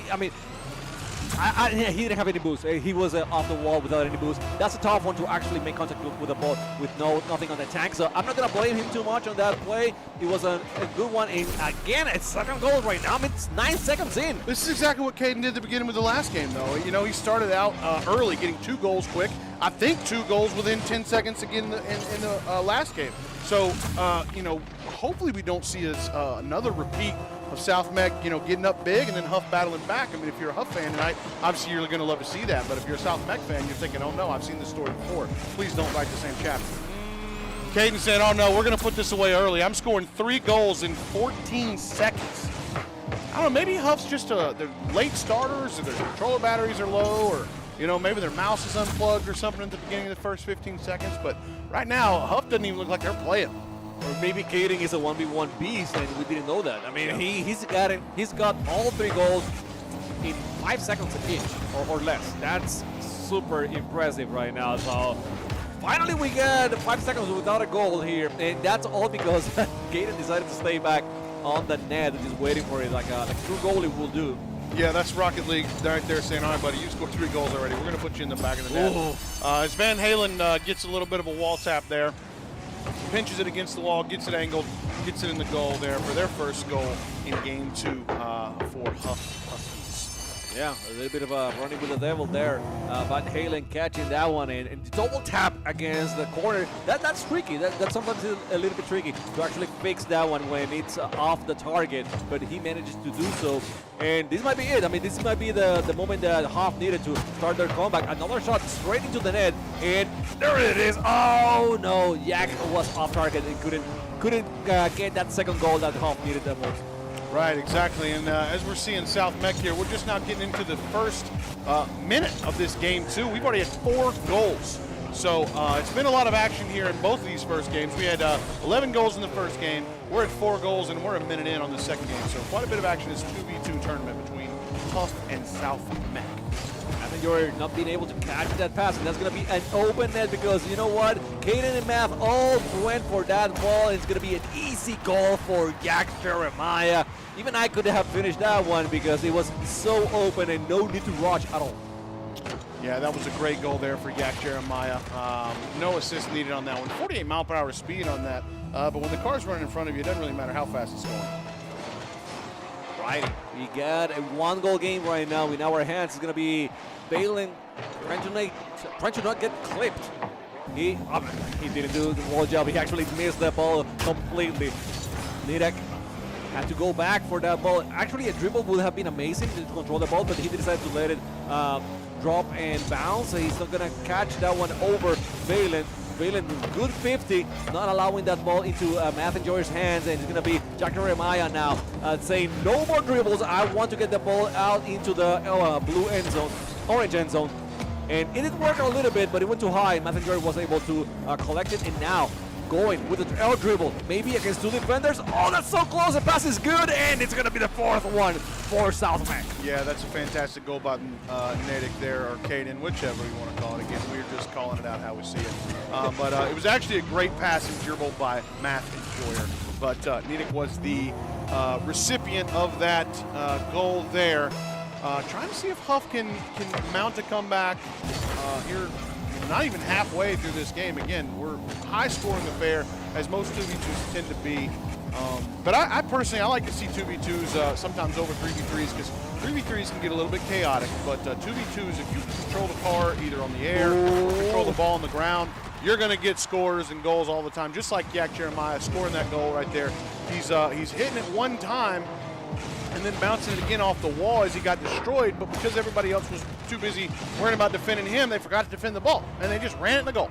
Smoke in the air, you know, and it's tough to see through that, and they were not able to catch the ball, even though they had 2 players on top of it. Good effort there by Math and Joyer on that shot. Set his teammate up perfectly, because not only was that a shot, it came at such an angle that it popped off and ended up being a centering pass, and Natick was just waiting there. Van Halen being a little bit out of position there, and anytime you shoot that top 90 in 2v2 matches, good chance you're going to score. Man, every single time. Those are tough to defend. I think Huff had the right idea. I mean, they had to go off the wall and try to defend the ball before it became a pass, but they didn't have the speed to do so. So it did become a pass, and it did become a goal. So we are a little bit over the halfway through of the match, and 2-goal lead for South Mech. That doesn't mean anything right now, to be honest. It could go, I mean, it seems a lot like game number 1 to me. Yeah, we had 3 goals in the first 14 seconds here this match, so anything can happen. This is definitely not over in any way for either team. So just going to sit back and let this one play out as Yak Jeremiah bringing the ball across. We got Math and Joyer here on your screen checking out, see what kind of defense he's going to play. And looks like he's going to pop it right off the goal. I love to do that. I call that Santa's sleigh ride. It's when he goes up to the North Pole and he pops it off the top and then he carries it across halfway. I'm going to be honest with you. This was the worst play that Natick could do for Math and Joyer, because Math and Joyer was actually going for the boost and he wanted to do a dribble. And Caden stole that from his teammate. The communication is not the strong suit right now for South Meg. But Huff was not able to capitalize on that. They were not able to take action and attack. So, I mean, we're back to square number 1. Yeah, here you see again, Math and Joyer kind of running into Natick there. So kind of getting the communication off a little bit, but it could just be a situation where they're just trying to both get set up. As Math and Joyer trying to come in, I guess, I don't know if he was trying to set up Natick there. It looked like he was. Maybe a little bit of a tee shot, but either way, they just kind of miscalculated that just barely. And the shot ended up being a little bit errant. 1 minute left. Wow. And even though Huff has had great offensive points, they haven't been able to control the ball at all in those probably last minute of the game. It's going to be a dribble. Oh, that's good defense now for Valen. Yeah. Maybe a pass. Oh, no pass there.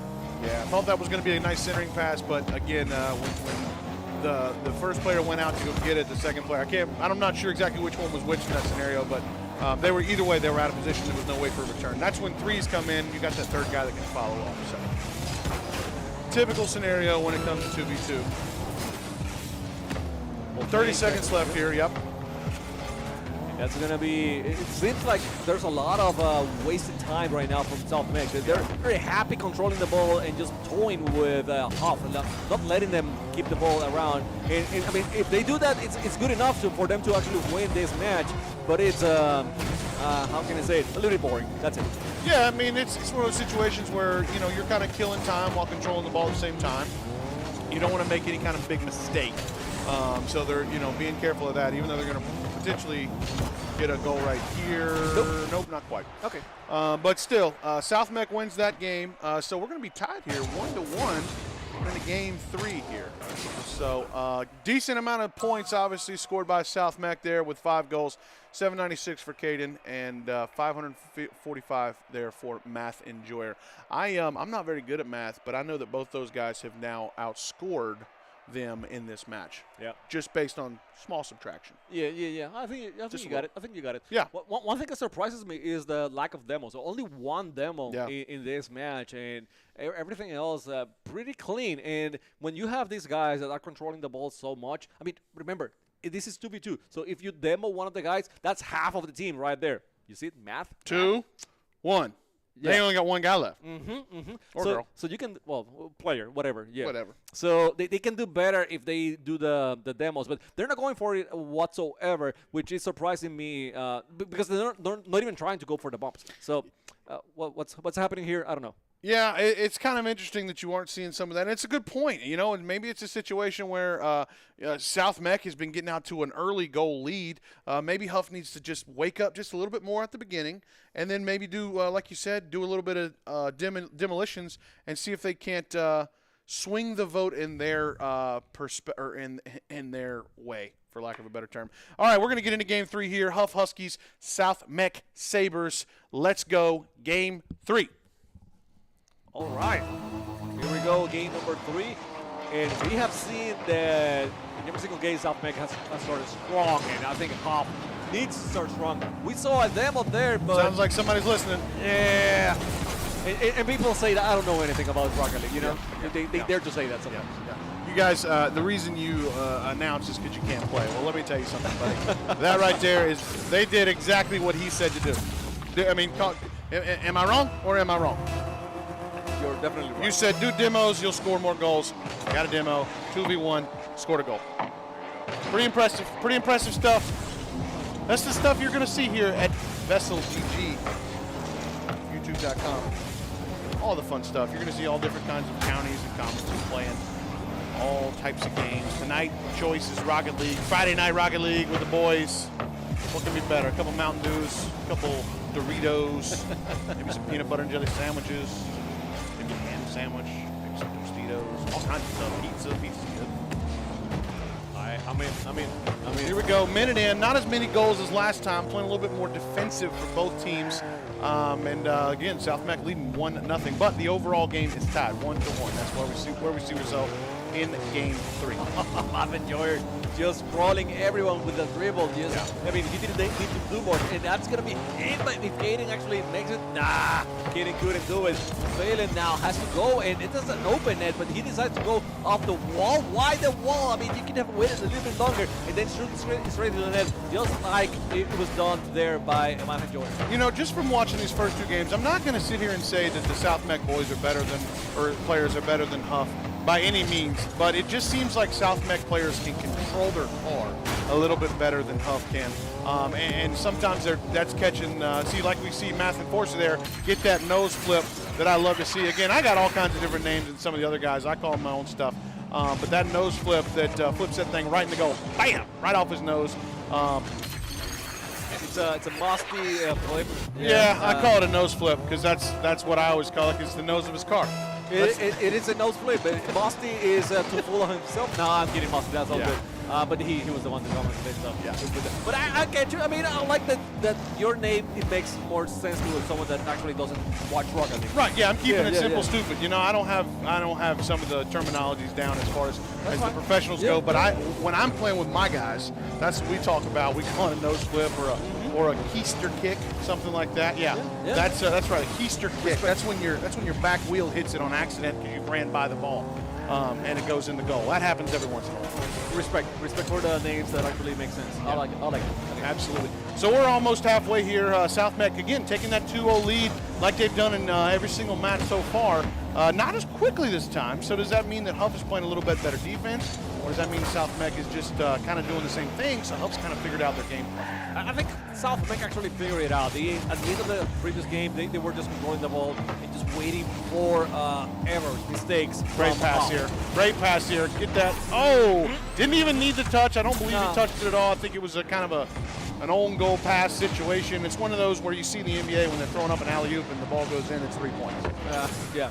Carey doing the passing plays. No, that's going in anyway. So, yes, just like that. We got a 3-0 right now for South Mech. And I'm telling you, I mean, they haven't allowed any goals, so I think they're doing better. It is South Mech, in my opinion, the ones that figure it out. Yeah, again, it's a situation where I don't know that this is necessarily better. Again, it's car control. And when you're 2v2, car control is ball control, is very important. But ball control is car control. Just like we saw there, that's gas, brakes, that's flipping. That is nothing but schooling your opponent. Here we go, backs, reverses, boom, pops it up in the air, hits it with the front of his nose, goes right past on Yak Jeremiah there. Yeah, great goal there. Great goal from Math Enjoyer. It's all about math, you know the speed of your opponent, you know that they won't be able to break on time, deceleration, and then the mass that the ball has, so you can hit it strong enough so it goes to the net with enough speed. You know, the guy got it. He enjoys it. You just said a lot of physics talk there, and that's okay because that's kind of what this league is all about here at the VESL GG. We love seeing Rocket League on the screens because it definitely has a little bit of an angle or math game to it. And as you can see tonight, Math Enjoyer, as he flips around and does a backflip. Again, the car control is fantastic from him as he's just kind of faking, playing around with them as they're up 4-0 with a minute and a half to go here in Game 3. I remember seeing that guy, but I didn't remember him such a big troll as he is. Well, it's been a year. You know, he's had some time to practice. 365 days is a lot of time. And if you're in high school and you're playing maybe some other sports, you're doing some other activities and things like that, you don't have a ton of time, but there's a lot of kids today playing games right before they go to bed, you know, as opposed to doing some of the other activities we used to do when we were going, like watching Disney Channel movies and things like that. Mom making us go to bed at 8 o'clock. Things like that. No big deal. No big deal. Different time. Different time. All right, 44 seconds here, and I don't think I have seen Hoff make a lot of contact with the ball right now. I mean, if we're going to see a chart of control of position, it's probably going to be like 70-30 because South Meg has been controlling that ball, and they've been on top of it the whole time. I just looked at the stats down there. Yak Jeremiah has 3 saves, no shots on goal. No assists, and obviously no goals because they don't have any points. So I haven't seen Valen's come up yet, but it has been a defensive struggle for the old Huskies this time. Yeah, Valen, I think, has 4 saves, no shots on goal. That might be a match where they had literally no shots on goal. We're going to see the stats here in a minute. That's impressive. That's called either a high pressure or not the best defense, and I think it's the first. It is super, super hard to actually do any offensive way. South America has been controlling that ball so well. Okay, they got to go. They got to go. There it is. There it is. Make us liars. I appreciate that, Yak Jeremiah. Put some stats on the board. Yeah, so there's a goal from Huff just to keep it somewhat respectable there with 7 seconds to go. And I believe that previous goal with Math Enjoyer gave him a hat trick. Yes. So congratulations to him. Hats off to the Math Enjoyer for that hat trick tonight. In Game 3, best of 5 series. This will take South Mech as Yak Jeremiah gets another effort in there. Takes South Mech to 2-1 in the Huff versus South Mech game. Again, yeah, as we're looking at this, there is 1 shot on goal for Huff. No, excuse me. They have 3 shots. 3 shots on goal. Yeah, they have 3, but when we were asking about it, they only had 1 because then we saw the goal and the other shot. Yeah. So for 4 minutes and probably 30 seconds, they only had 1 shot. And again, it's tough to win that game. It comes back to the control from South Mech, which they were not.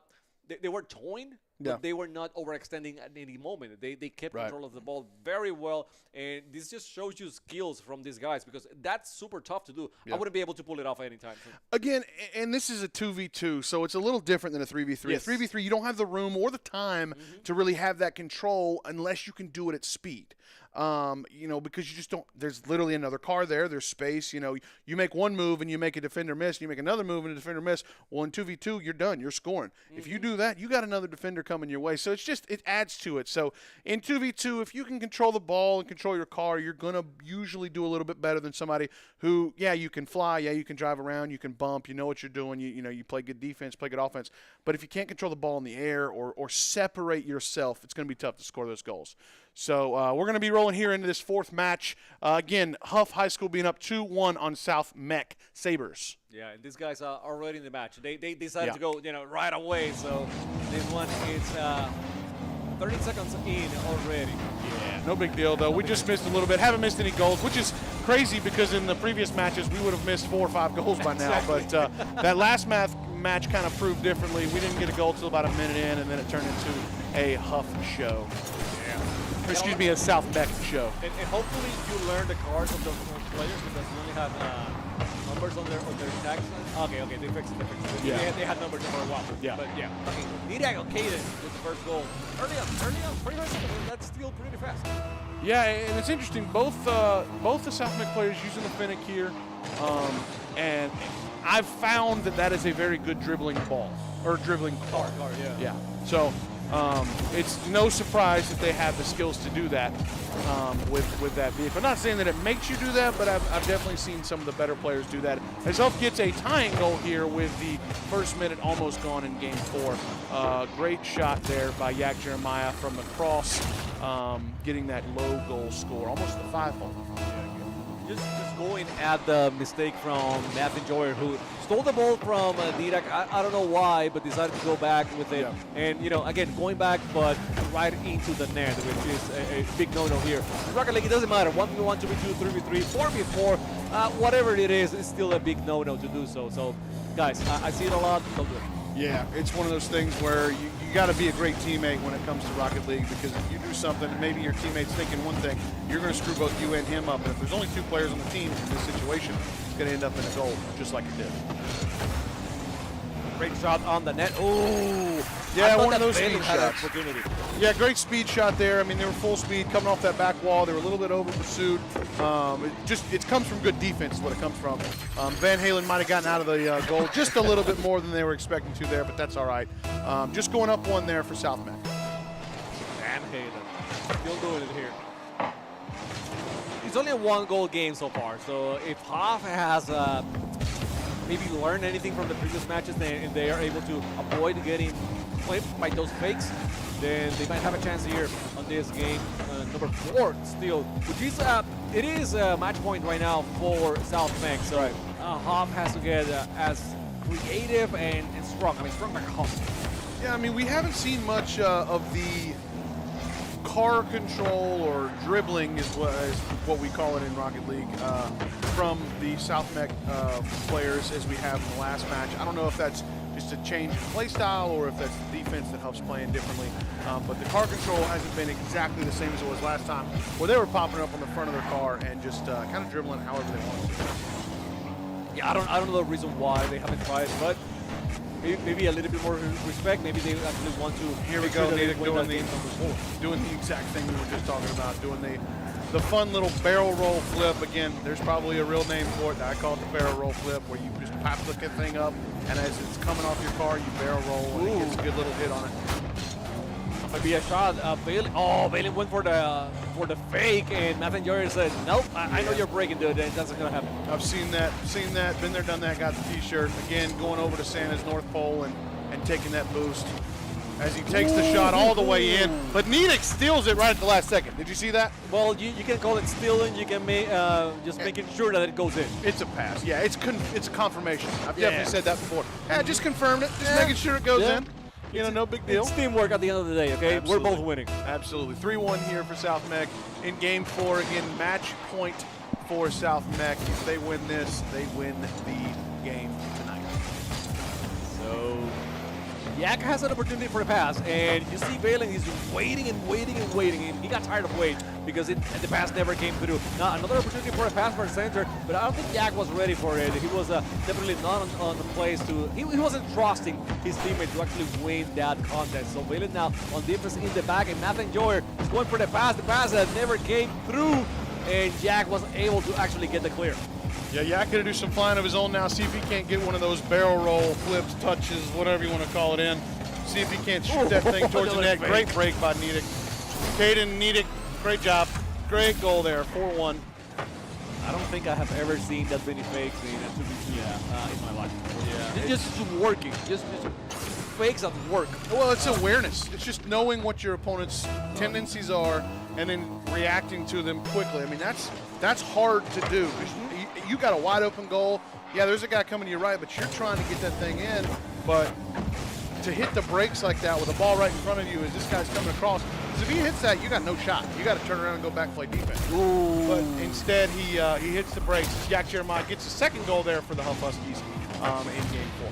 That was impressive because, you know, he catches the pass off of Valen, which I wasn't sure if Valen was going for the pass or maybe trying to redirect the ball into the net, but he went for the pass, and then Jack Jeremiah making it work. So 2-goal difference now. Minute and 8 seconds left in this game here, and Huff not going away. I mean, they still got time. You need to get one early here and not give up anything else. I think if you give up anything else, it's going to be tough. In the 1v1. Oh, it looks like Niedek has gone out for some reason, whether it was a disconnect or something, down to one player for South Mech. It doesn't matter. South Mech scores 5-2. Now, if this stays like this, what can Huff do? Can they come back and tie this game up? And with it being 2v1? I'm going to sound very wise right now. Go for the demo. Absolutely. Okay. Go for the demo, because then how many players are left if there's only one and that person gets demoed? What that happens? will be 1 minus 1. Nothing. We can do math here, folks. Yep. We can do math here, and I love every minute of it. But they're not going for the demo. Why not? I don't know. All right, there's opportunity here. There it is. Forward. Should be a goal. A little bit high. That works Okay, out. got it. That's one of those keister kickers. Keister kickers. They got it. So good one by Jack Jeremiah, hitting it off the backboard, a double tap to sink it on the net, and there's still light at the end of the tunnel for Huff. That's it. 22 seconds. Need 2 goals here. Matthew Jordan kind of getting the edge there off of the rip, gets his boost, gets back on defense. All he needs to do is waste 14 seconds of time, so maybe hitting something deep in the air just like that, getting it back kind of across the map. I would go slight pressure is what I would give here. Now there's 3 seconds left, pretty much inevitable at this point. Ball game. Congratulations, South Mech, even though Nedick, Caden, we've called you about 10 different names tonight. Either way, you got the dub. That's the name we're going to finish it off with. Congratulations to Caden. Congratulations to South Mech. Congratulations to Math Enjoyer. You guys have won tonight's battle. They did. No, they look a little bit shaky in the first match. You know, they never look bad offensively. Offensively, they were great. But defensively, sometimes a little bit too trolly. That's all I'm going to call it, you know, too trolly on defense and not respecting the opponents. And then, you know, once they figured it out, okay, we're going to control the action the whole time, and we're going to play our game. We're going to do the fakes. Once they start faking, it was it. I mean, you've seen it happen a lot of times with players who are good. You know, whether it's cocky or whether it's confidence, it just depends on the player. But I think they understood. They felt like in that first game they were better than Huff, and so they felt like in that second game, we're just going to do fun stuff now. And Huff kind of said, hey, whoa, wait a second. You know, we've seen that in other sports as well, where these teams are expecting to win, and that underdog comes in and says, hey, whoa, we've practiced just like you did. Huff does the exact same thing. They've practiced just like South Mech has, but unfortunately towards the end, South Mech just kind of said, hey, we respect you as a player, but we're going to go ahead and finish this off. Yeah, it was a great match. I want to see both teams as a 3v3 instead of 2v2s, but now we're going to go into a little break, I think. And we're going to have the last match of the day. It's going to be Audrey Curl against the Olympic Trojans. This one is going to be a bang. I know Audrey Curl, great team all over. So, I mean, we're just going to take a little break, switch casters, and get it done.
All right, and we are back to some more Friday nights Rocket League here on CMS, and we got Audrey Kell going up against Olympic. This is one for the books. We've all been waiting on this. We know how good they are.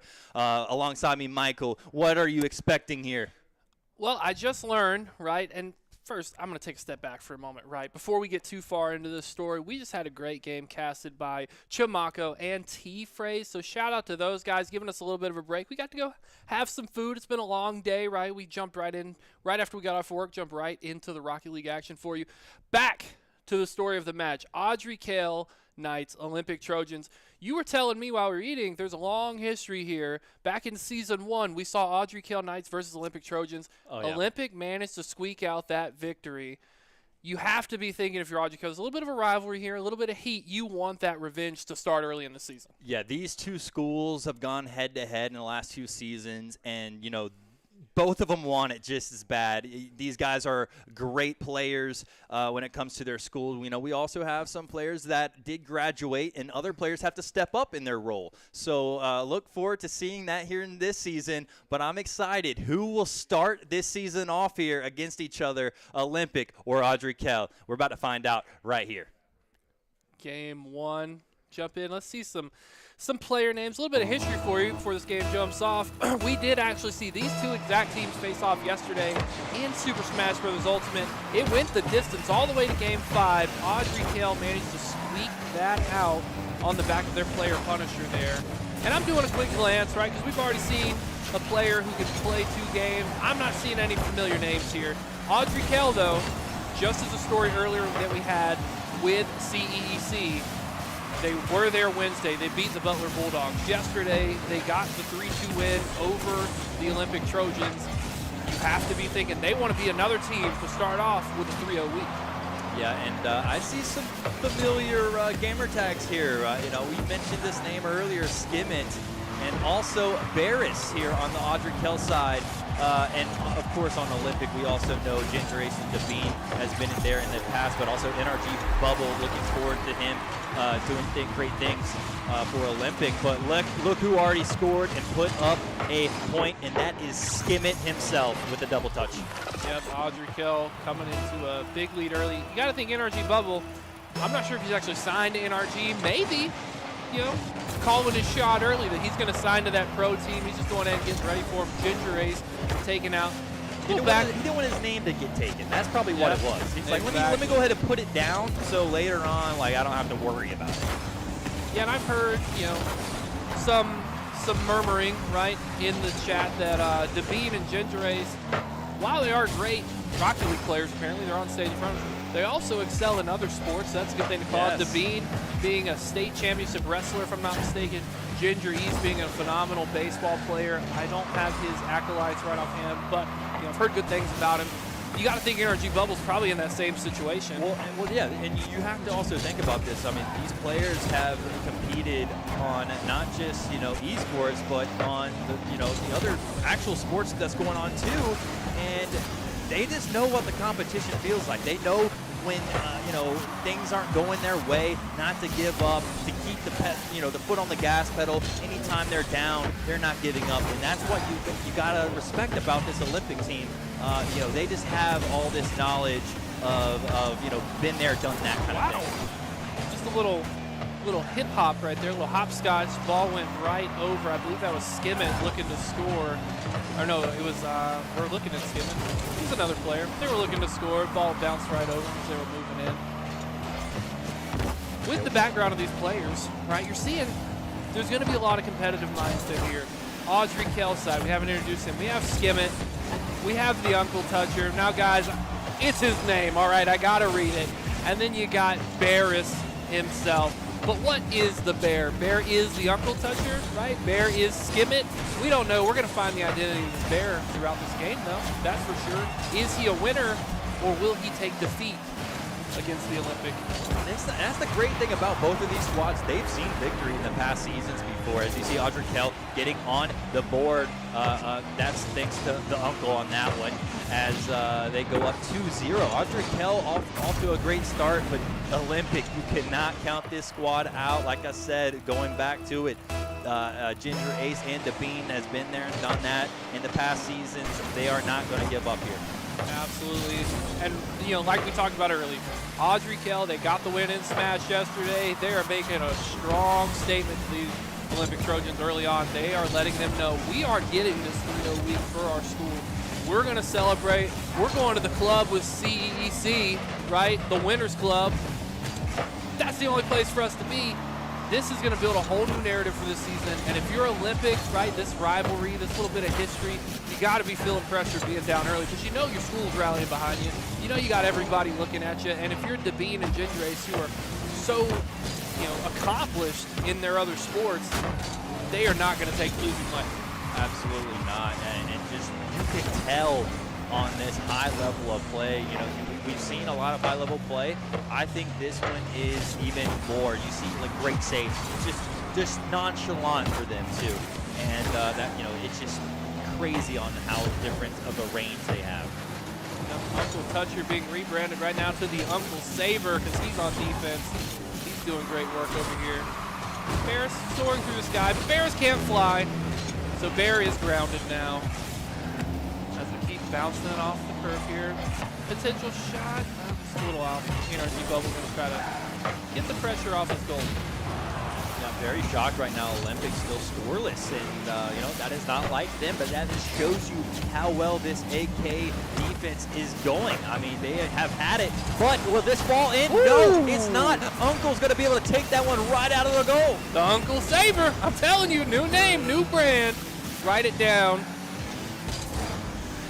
The bean. Yeah, that was beautiful. He's got a cheeseburger on his head. Maybe it's one of those healthy burgers, with patties made out of beans instead, a bean burger. He's wearing his title proudly. Barris, got a cool little animated car. I gotta start evaluating the skin game in here and giving these players new ratings. Yeah, you gotta get the props of the looks, and we see Barris put one up, and Barris finally gets one to drop for his squad. We got 3-0 still. Olympic having trouble. Keep going here, but yeah, nice little assist by Skimmett. And you know what? If I'm Olympic, you're already down 2-0, and especially as you get closer to the game. I'm not going to sweat it too much. We're just going through the motions. We're probably talking in chat, strategizing for our next game. yes. These guys are not going to falter under the pressure, right? We talked about it already. Devine, state championship wrestler. He's faced defeat before. He knows how to climb back from it. Right here, 1 point apiece for everyone on Audrey Kell. A lot of shots, 11 shots compared to 6, right? So the storyline you've been saying all day, take more shots, put more pressure on. We have seen someone, you referenced like the Panthers earlier, right? They had really good offense, really aggressive, but they also could slow it down with defense. Olympic Trojans, they're struggling to find their rhythm here early on. We're definitely going to need to see Olympic starting to be a little bit more efficient with their shots. Just because we know Audrey Kell's getting more shots downrange, we need Olympic to make sure their shots actually count. And, they're only getting half of those off, so definitely need to have them to go in. And right now, just still 0 so far. We still got a long series, though. Absolutely, as we get ready to jump into game 2 here. And imagine how exciting this game is for everyone. I mean, you're following up. We had Van Halen participating in the last game. We're coming in here. We've got Audrey Kell versus the Olympic Trojans. Let's jump right into it, see how the story continues to evolve. Olympic wins the first. Yeah, and here we go. Let's see who can put up this first point. And, that's like the momentum shifter. If Olympic can start getting the first, points of this game, it's going to be big for them, especially here in game 2, try to even it out. Bear is dead right now, but Bear is now revived. We're going to run with that one all night. We're running that joke into the ground. I'm all for it. Uncle Toucher looking to be Uncle's scorer. Coming out of the goal, he's rushing back there, trying to be the savior of his team again. This guy's kind of all over right now, but you got to think they want to keep him on defense. He's held back a lot of pressure from these Olympic Trojans. As we see Devine, he gets demoed out over there on the side. Yeah, right now still trying. Olympics putting pressure, which is good on Audrey Kell right now in the first minute. You can see the ball's been back on Audrey Kell's side, but now they're on the offensive side. Now the tables have turned as they are going to try to keep this ball on their opposing side, and they're doing a really good job at it right now, not letting them get this clear. Yep, absolutely. Interesting maneuvers here on the side, trying to set something up in the middle there, but it would have been set up until that demo came. The demo took them out, and that just shows you the high-level IQ plays that they're doing right now. Waiting to see what's going to unfold here. Uncle Toucher was just holding on to the ball there. Didn't want to go downstream. Maybe waiting for his teammates to get into position. Again, folks, you got to remember comms. Like playing the game, I'll call it 60%, right? If you got a really skilled player, you can win. But especially at this level, 40% communication. You know, it's very important to have that clear communication, or you'll all end up in the goal at the same time. You don't want to do that. You want to know where your teams are, how they're there to support you. Absolutely, and if you have the communication going and it's going well from you and your team, and really the only way to get better at that is just more reps, just more games played. But you'll see as the season progresses, and each and every week they'll get better and better. And the rotations will get stronger and stronger for the most part. Sometimes whenever these players aren't practicing with their team, it does kind of slip off. So we'll see which teams are actually taking this thing seriously and want to compete for that 25K. Yeah, and a nice little back and forth here, all the way through this. We're almost 3 minutes into the game, 0-0. Speaking a lot to that competitive mindset that these Olympic players have, they know that there's pressure in this game. You see the Bean he gets demoed again. They're bullying him. Maybe they just want that hamburger off the top. It's getting late here for the players, so maybe they're getting a little hungry. I think that's a McDonald's double cheeseburger. He's gonna snatch that up, try to take it off the top of the car, but the Bean back in the action and skim it. Wow, what a score. I'm gonna have to watch that back. Not quite sure who set that play up. Skimmett lives in the air, and this just shows it as he got it to pinch with an opposing player right there, and able to let it drop in Olympics goal. So AK is up 1 here in game 2, and they haven't missed a beat. Yeah, not quite a full shot, but I mean about as close as you're going to probably get at this stage of the game. Flying from side to side, or coast to coast. UNCG bubble, just waiting in the goal, making sure everything's going to be calm. Yeah, I want to point out, like, shutting Olympic down to 0 in almost 2 games straight, that is very tough to do. I don't know if any other team, could be doing this against them, because Olympic is a great team. These players, they've been there, done that, and Audrey Kell just making them not look like a high caliber team right now. It's crazy how great Audrey Kell's looking. Yeah, you always think of like the great trio, right? You think Audrey Kell, Olympic, you got JT Williams. Absolutely. Right, so when you see these matchups, you expect them to be close. Audrey Kell just with a strong stranglehold in this game. And a lot of that, you can give a lot of that credit over to Skimmett, right? But Uncle Toucher, he's been great on defense. Bear has been a lot of things, and successful is one, and a scorer is the other, right? As they go up 2-0 in this series, we might have a really fast night on our hands, Chris, to a big finale. It could be. I mean, Barris is one of the top players. Skimmett's a top player. But, I mean, Olympic still has their top players as well. Just they're not coming out yet. They're not coming out to play here this Friday night. And it's very, concerning if you're an Olympic fan. Absolutely. Skimmett off the wall. He said he lives in the air. I'm interested to see how his house floats. Perhaps a Minecraft air village of sorts. Maybe Terraria village. Maybe the house from Up. That could be. Oh, just a lot of balloons on top. Yeah, absolutely. I mean, he's just floating all the time. That's all I see him do. Look, he's got ball right now. Let's see what he's going to do. I mean, it's the high-level plays that he does is just unbelievable. Like right there, no regular player could even try to attempt what he just did. Absolutely. You got to think Skimmett's eyeballing, professional team. We see UNCG Bubble, right? He's got the tag call out. Skimmett, get your call out in there. Call your shot, whatever team you want to end up at. Maybe you just want to leave your options open because you're that good. Yeah, Skimmett, you're looking impressive. Yeah, he's going to have to be negotiating a lot of contracts here later on after his high school career. Yeah, maybe we'll get the famous, hat scene, right? You get the 3 hats out in front. Who's he going to pick? Quick look at the scoreboard, folks. See 5 shots for Audrey Kell, 2 goals on that. Pretty good conversion. On the shot side, 1 shot from Olympic, and I don't think that's from lack of effort or trying. I think Audrey Kell is just that damn good. Yeah, absolutely, and you honestly hit it right on the head. Only having 1 shot against that Audrey Kell team is tough. Even to get 1 shot against them looks tough, and they're making Olympic a team who's that good too, not look so good. So I'm concerned here for game 3. What's going to happen? Yeah, I mean, all I know is, while we're eating, right, we're having some Taco Bell, I'm told this is an historic rivalry. This doesn't look like a rivalry at all. This looks like a domination from Audrey Kell to Olympic. If you're Olympic, right, you've got great athletes, so you're not, you're going to reset from this, right? Yeah. I know from the back history of these players now what to expect. They're going to come back fighting. They got that dog in them. And we're going to jump into Game 3. Not the Bulldogs. That's a different team. We're going to jump right in to Game 3. Let's see if we can get a little bit of a comeback story.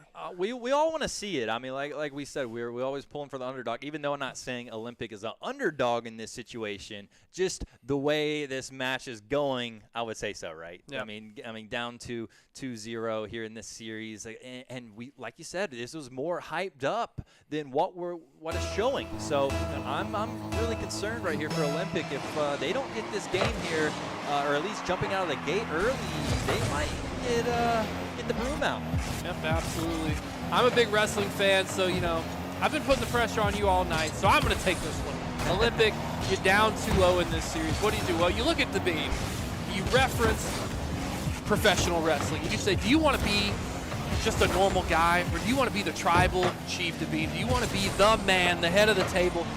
Rally your team, push them forward, get this series coming back, right? We don't want a quick night. I mean, it'll be nice, right? Go home. If Andy's out there, right? Tell him we're going to the club. It's Friday night. But he's not here to call me out on this time. But we want to see a competitive game, right? That's what the folks at home want. That's what these players want. More importantly, that's what these players' families want, right? 'Cause they're looking in. They want to cheer on their kids. They don't want to see their kids face defeat like this. Wow. And Bean there we go. starts it off.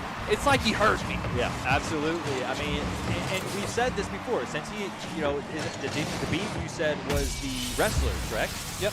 So he's, I'm sure, been behind before in matches and has had to dig deep to get, out of that situation. So, yeah, I mean, you got to dig deep in these type of situations. You're down 2-0, backs against the wall. What are you going to do? You want to give up? No, absolutely not. Olympic is here, and they're going to compete. He's got that lava car. The bun on the bottom of that hamburger is going to be toasty because he's looking hot this game. Toast the buns right here as Olympic trying to go up 2-0. This is definitely a little bit better sign here for Olympic as they keep the ball on the AK side of this field.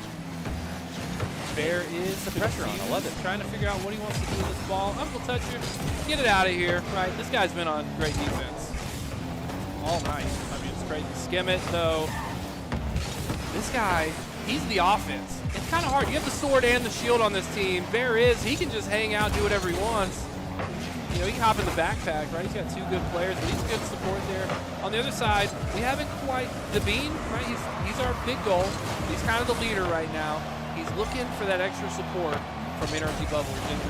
Well, and this is kind of new to me because Barris is usually the top two players. Like, he's one of the top two on AK in the past. So him right now kind of taking a back seat a little bit is actually showing me a sign of just how good this Audrey Kell team is. And I say that as Ginger Ace will put one in for Olympic here. Watch this as they nice little pass by Bubble off the side, and Ginger just getting there a little bit quicker rather than the Uncle. Yep, Uncle Toucher falling apart right there. Not quite able to get his defense. Going in for this break. Who's got it? Bear is the better breaker in this game. But Ginger Ace kind of looked like he was wide open there from that camera angle. I missed skim it off to the side. I thought that was definitely going to be a goal for sure. Yeah, I'm liking this comeback here by Olympic, just showing you that they're not giving up no matter what. They're down, 2-0 in this series, and really just showing, hey, Audrey Kell's a good team, but they're not going to sweep us here. And that's what they're fighting for here in this game 3 in this series of the best of 5. Absolutely. Bear is dead. I mean, I was just about to start hyping up what he's doing. Going off the wall. Just trying to figure out what type of play he wants to set up. I'm sure, I wouldn't know how to draw this up because there's a lot of variables and math and equations that you could have here. It's not like you're going to be like a football playbook, but you got to imagine they've run through some kind of multiple scenarios on how to lay it up to each other and really drive that home. possibly what he's doing, just lingering there on the side. Yeah, exactly. On that side, he was trying to juke out his defenders on that because you had 3 defenders back. So it's really tough to score a goal when you have 3 goalies just sitting there. So, you know, you want to kind of make one miss and possibly get a pass in that situation. And that's what they were looking for. Obviously, you know, these teams are so high caliber that they kind of expect it. So it's literally a chess match right now. And I love seeing it because this is the highest level that we've seen all night right now. And you know, it's just great competition. Yeah, they're really putting on a masterclass for gameplay. I think, you know, our first game of the night was probably in a similar vein to this. It's all, you know, there's been so many of them. We're 7 games deep in the evening. This, of course, is my understanding being our big finale to the show, right? So what a great game to top it off with. Just 2 big names in the sport, putting on a masterclass for offense and defense. Olympic really showing, right? This is where it goes back to watching footage, right? We talked about it earlier. If you're someone like the Bulldogs, you had a rough game, you didn't know how to come back, you didn't know how to reset your mental, you know, it helps to watch footage for other people too. You can reference what Olympic's doing. You can help, you can look at that and say, this is what happens when you can come back, you can start rallying. What did they do different? How did they adapt to these situations? Right. And these are the type of games you're going to want to watch. If you're any other team in this league, you know, this is going to be the teams to beat right here. Audrey Kell, Olympic, always been in the top before. As we see Audrey Kell answer back, they're not done. They're trying to finish this series off. They might say, Olympic, hey, we know you're trying to compete, but we're going to just try to just sweep you on out of here, and we're going to, you know, have a good Friday night. But, you know, that's what's going on as Audrey Kell is, you know, chasing, you know, with 15 seconds left. It's going to be tough, but I'm not counting them out. Yeah, I mean, we've seen a lot of goals happen tonight under 10 seconds, so anything is possible here as long as they keep the ball in the air. If there's one man that can keep the balls up in the air, it's going to be Skimmett in this game, right? Yes. This guy, you know, he said he lives in the air. Olympic, thankfully, they're able to ground it. They take this series 2-1 in this best of 5. No clean sweep here in the finals. We may go all the way. Looking at these stats here, a lot of shots on board. We got 6 over for Audrey Kell. We got 5 on the side of Olympic. 2 saves apiece, right? So very evenly matched. Olympic Trojans just able to edge that one out. Yeah, that just shows you. I mean, we talked about we didn't want the shutout because we talked highly about both of these teams, and I'm glad Olympic proved us right that this is a top team here in this you know, in this league. So watch out for this team. They're trying to make a comeback here on Audrey Kell, you know, taking away that game 3 and you know, just denying that sweep. Yep. And you know, we talked about what can they do to come back. They're starting to do that. Honestly, Chris, if I'm just saying the truth here, I don't think there's much for us to talk about anymore. All the story is in the game here, right? The action. These players know exactly what they need to do. They've been in these situations. They faced off again all the way back in season 1. Olympic Trojans taking that dub back then. Audrey Kell came out strong in a statement. Olympic fighting back. Could we see a reverse sweep? We love to see that in the world of esports as we get ready to hop in here for Game 4. And I'm excited, Chris. Yeah, me too. I'm excited. I mean, Olympic trying to just stay alive here and trying to force a Game 5. You would love to see it. I know everyone in chat would love it, unless you're an Audrey Kell fan. If you're an Audrey Kell fan, you're just wanting to see them finish and close out and you know, secure their win. But right now, I know everyone else is hoping for this Game 5. Yeah, we're getting you know, a little bit extra action on the screen here, so just don't look at the bottom, folks. That's what it looks like if you're ever, you know, the live spectator in this competitive game, right? You can navigate between the different players at a button push. Just gives you another place to see all your favorite players' names. Shout out to the driver for our director. That's right. That shows you our great plays, and as you see Skimmett slam one down early on here in the first minute, and great setup right there. I think that was an assist from Barris. If not, my bad. But Skimmett already off to a great start here in Game 4. Yeah, Bubble just misreading that a little bit. He was a little low, right? He yin when he should have yang. Not too bad, right? Just a little bit early goal. So if you're Audrey Kell, you're feeling good, right? Because Olympic put the pressure on early. Can Olympic rally back? Skimmett, Barris, the uncle. Ooh. And it goes in with Skimmett again. That's 2 goals for Skimmett early on. Looking to make a statement. This kid knows angles, and this will just prove it right here. He knows when to hit that ball. He knows exactly where to be placement-wise. I mean, it's just unbelievable watching it here in person. Yep, Skimmett and Mathinger are probably best friends. Probably take, tests together all the time. We saw Have their Mathinger. protractors side by side. Absolutely. We saw Mathinger in the last game. Really entertaining series. Skimmett putting on a clinic, though. I mean, this is the guy. If you're at home, kids, and you want whose homework should I copy? Skimmett's the guy. Skimmett, you definitely would like to take some gameplay off of this guy, off of footage. That's the person who I'm going to try to mimic and learn how to play because I mean just levels above most students in this league and just proves every single season to somehow get even better. And that's the impressive thing, that the game keeps elevating, right? Olympic thought they had it figured out. Skimmett said, I got this, right? You don't know our playbook. I'm going to put you down, Bubble, right? I'm going to pop your hopes, your dreams. Bear's been a lot of things tonight. Could be a champion at the end of day 1 here as Audrey Kell looking to secure, again, across all the titles this week, that 3-0. Barris just missed that shot. I mean, it was going to be a wide open. Just touched it. You don't see that often from Barris. He's not that type of person who misses a shot, but not bad to do it when you're up 2-0. It's not that big of a deal. Now, if you're Olympic, you can't be missing those shots. So hopefully, they are more efficient here when it comes to their offensive side.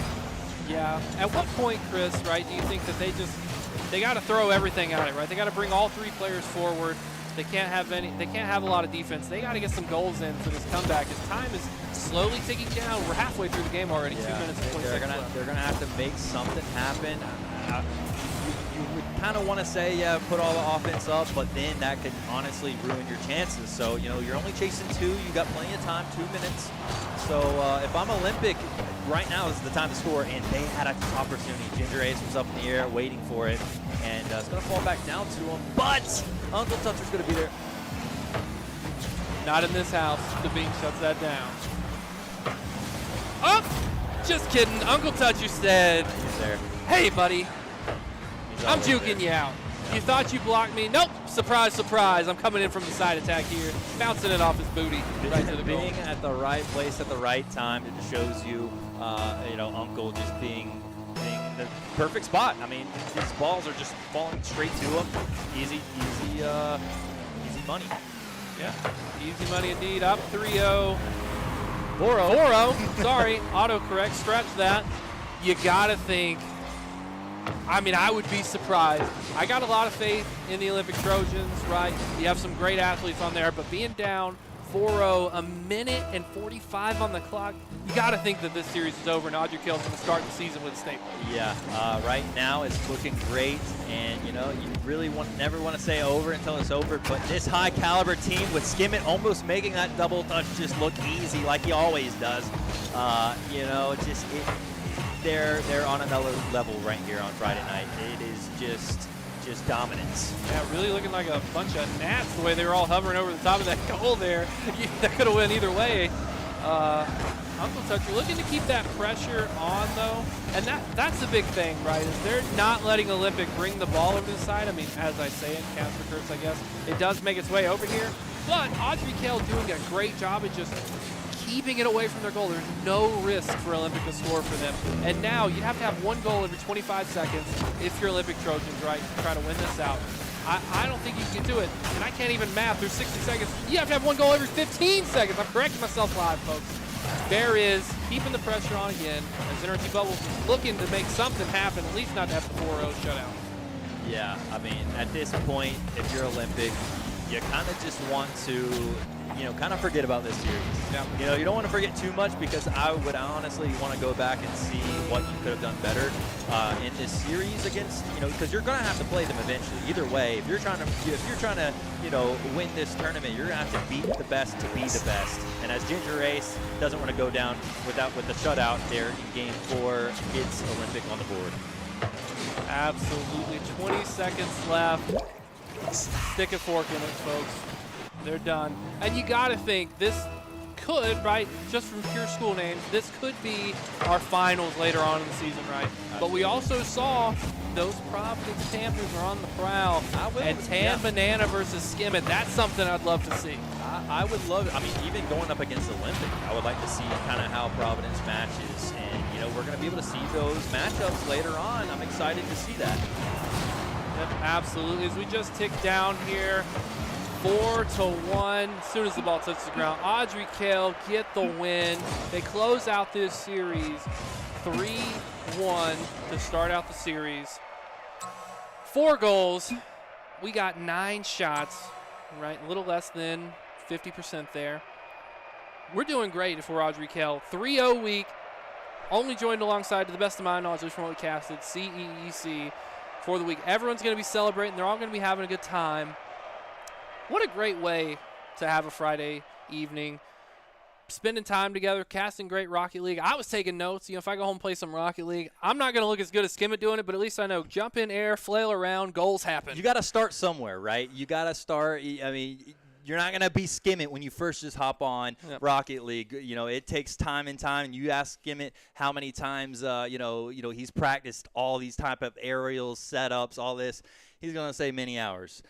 Because that is just the way it goes. If you want to be a top player, you got to perform, you got to practice and do your thing. So, but, yeah, we saw some great matchups throughout the night. I'm excited to go forward to next week as well.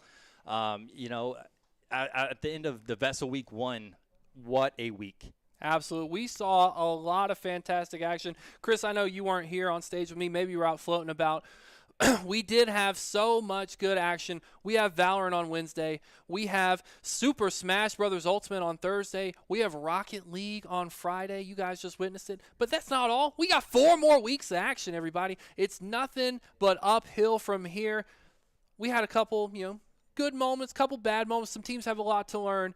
But if there's anything I know for sure, it's that I'm excited for next week. Thanks, everyone, for tuning in for this first week. We are going to wrap it up here tonight, but we will be back next Wednesday streaming games live, absolutely live. No pre-recording here. Thank you so much for tuning in. I'll see you next week. Peace.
Bye.